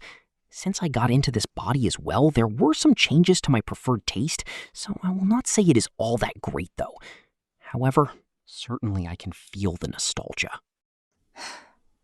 I will just say this, but if you lay your hands on me, I will go crying to Orsted. Oh, please pardon me from that. If I stare at her too much, she comes out saying things like that. She knows that I excessively fear Orsted. Of course, I do not have any intention of laying my hands on her either. Therefore, this exchange is for the sake of maintaining our distance. It is something like a confirmation. Nanahoshi is usually irritated. Moreover, I feel a bit impatient as well. However, in this past half year, the large pile of failed magic circles she had been saving up have already run out. I feel like we are getting close to the time when we arrive at the next phase. After I finish things with Nanahoshi's experiments, I go to meet with Sylphie. Fundamentally, Sylphie has continued the same until now as the princess's escort. As expected, even Princess Ariel would be considerate over Newlyweds. After class, she ends her job of staying in the vicinity of the princess and returns home with me once. Even though I say that, since there is the guarding at night as well, after eating dinner together, cleaning the house a bit, and entering the bath, she soon returns back to the school. It feels like I have doubled her workload. We are causing her trouble. However, it seems like Sylphie does not feel that way herself.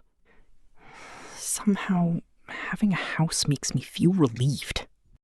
Part 4. Guarding at night. I will start referring to it as the night shift.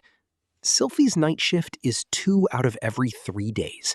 In other words, she has a day off once every 3 days. If I think about how she never had any days off until now, it is considerably insufficient. That is thanks to Elenales. She bought into being the princess's escort. I have never actually seen Elise and Ariel talking, but it seems they get along considerably well. The raunchy Elise and the tidy Ariel. I thought they would be like water and oil, but it seems that is not the case. According to Sylphie, Ariel is not all that tidy. Something about her putting on a good face in front of me. On the days with no night shift, we go shopping together in the market on the way home. We buy 3 days' worth of food. Although, around this area, the focus is generally on beans, potatoes, and things such as dried meat that can be preserved well. It is about time now that I feel like eating rice. If we were to expand the trade routes that Nanahoshi pioneered, would we not be able to import rice from the south, I wonder? After returning home, we eat dinner. Different from her appearance as a track and field club girl, Sylphie is skilled at cooking. It seems her repertoire is not all that large, though I am treated to cooking with a nostalgic flavor. Her sense of seasoning is similar to the stuff I ate in Buena Village. I guess it is natural since she learned cooking from Lilia. After putting on an apron and energetically moving around in the kitchen, Sylphie is truly sweet, almost to the point that I want to embrace her from behind. Once I offered to help her out with cooking as well, but I was gently refused. In regards to cooking food, it seems she has something she is not willing to turn over. Though it is not like she is a cook.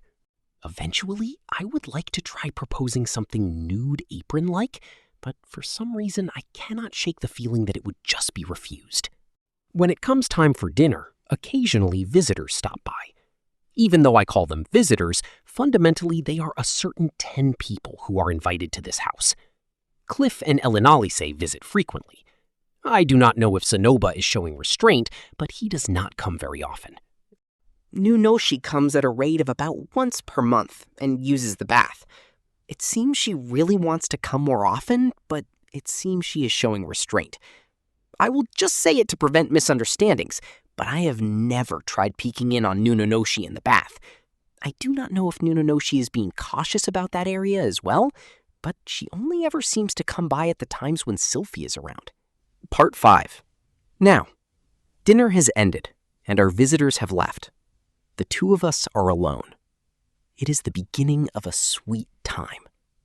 Sylphie in the daytime as Fit-senpai is imposing. Looking from a distance, and it is enough to turn tail and avoid getting near butt.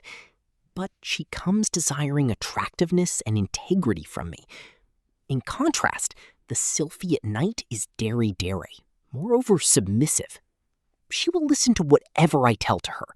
Even if I carelessly desire something extraordinarily abnormal, moreover perverse, by the time I word that, she is already willing to respond to it. Sylphie's opinion was that it is completely normal compared to the people in the Asura Royal Palace. Sylphie never makes any requests of me from her side. On the contrary, all the things Rudy wants to do are things that I want to do. After she says such things, my reason is beaten down. Honestly, I feel like my reason has been blown away numerous times, and I have ended up doing everything I please. However, if I take advantage of that and do whatever I please, then I cannot help the feeling that I am treating Sylphie as an object. That is, I really like erotic things. This sort of situation is something I always dreamed of. But however, Sylphie is my wife. She is a person who has her own individuality. There is no way it is good for me to do as I like. Dignity. Right. I want to respect her dignity. And that is what I think, but I cannot oppose the seduction. If she looks at me with those clouded eyes and says something like, "It is fine if you do not endure it," I already feel that trying to be patient is absurd. I am a weak person. Reflective monologue. The words I wanted to try saying once in my life. The words I wanted to be told once in my life. The things that I wanted to try doing once in my life. The things I wanted done to me once in my life. I have the feeling almost all of those in that area have been done in these past 2.5 months. I have not been forcing her to overdo it. I have not forced her to do things she does not want to. However, I really want to do something for Sylphie from my side as well. Thinking that, I tried to ask her, "Hey, Sylphie, do you not have anything you want me to do?" Eh? Then the thing you promised before?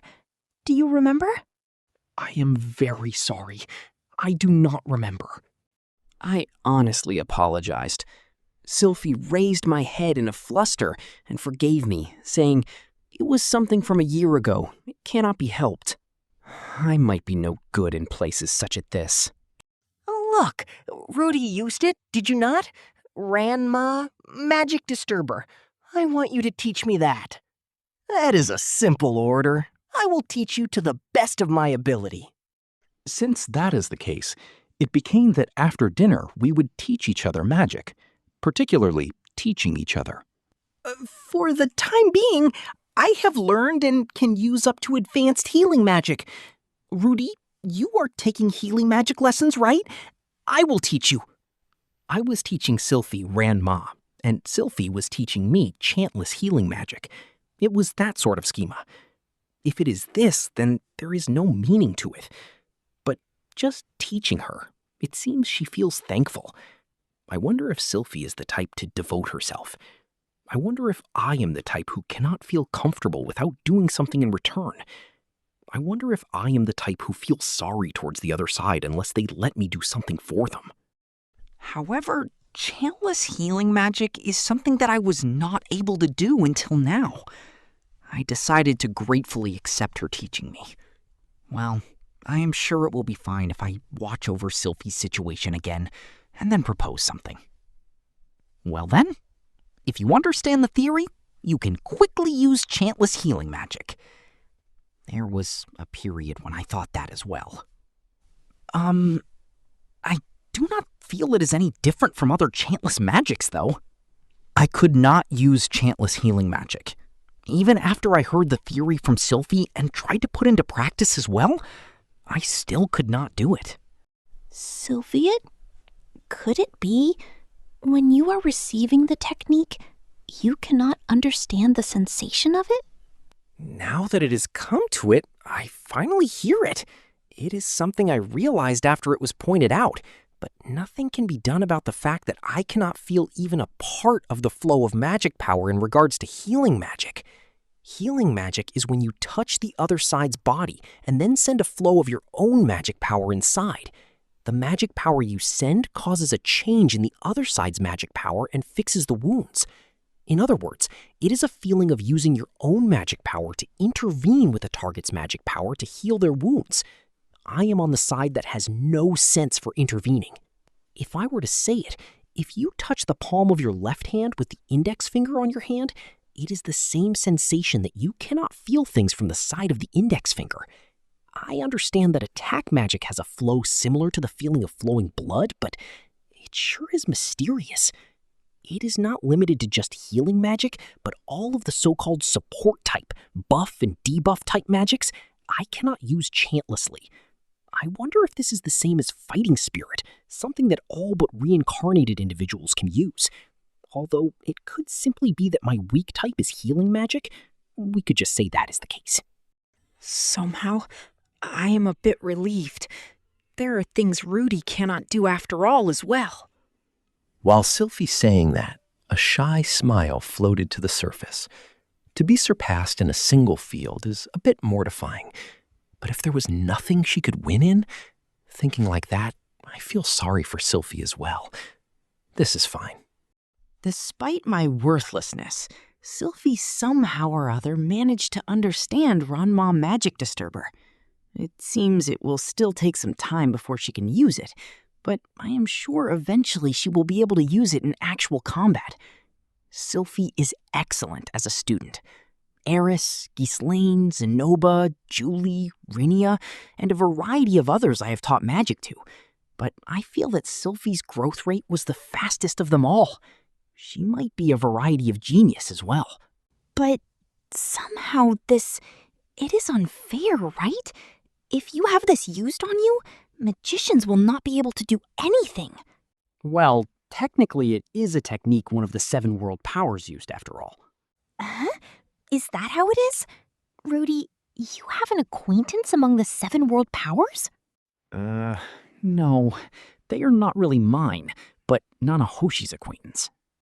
If I were to tell her I was almost killed, as expected, she would worry. It is probably safer to not let out Orsted's name as well. After teaching her Ranma at my own convenience, it is not out of the question that he would come to attack me again. I understand. It is a secret. Sylphie seriously nodded while saying that. Part 6. On the days when Sylphie does not come home, I work on cleaning and laundry. It has fundamentally come down to where it is my job to wash Sylphie's clothes as well. Sylphie's clothing. For example, Sylph's panties and bras as well. Of course, as a husband, I refrain from perverted conduct. Putting them into my pocket and returning to my room. Moreover, things like making use of them do not happen. At most, it is to the degree of sniffing them once. The young libido that is acquired there is somehow received by Sylphie herself once every 3 days.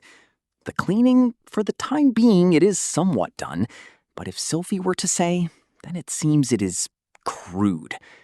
During my adventurer days, whenever I would stay over in a new inn, I thought I was cleaning up properly, although leaving things scattered is still my forte after all. On the days Sylphie is off as well, she cleans up. We live in a somewhat spacious mansion for 2 people. Since there are many unused rooms, it is difficult. While I continue to think it is no good continuing like this as well, it is too spacious. I wonder if it would be better to hire a maid. Speaking of maids, it would be Lilia. I wonder if it is about time for Paul and the others to meet with Zenith. It was 3 years ago when Ellen Elise and the others found out Zenith's location. From there, they cut across the magic continent, supposing it took them 1 or 2 years to arrive in Meletian. But Garito Continent's Labyrinth City Lapan, was it again? I think it would not even take a year to get from Meletian to there. The first time I sent a letter out was 1.5 years ago. If it arrived then I feel it is about a good time for me to receive a letter in response, though. It's still too soon, I guess. Ellen Elise said not to worry about it, but I am a bit uneasy. I am uneasy, but Roxy is moving as well. Rather than me going to search in a panic, I am sure it is better to wait solidly for now.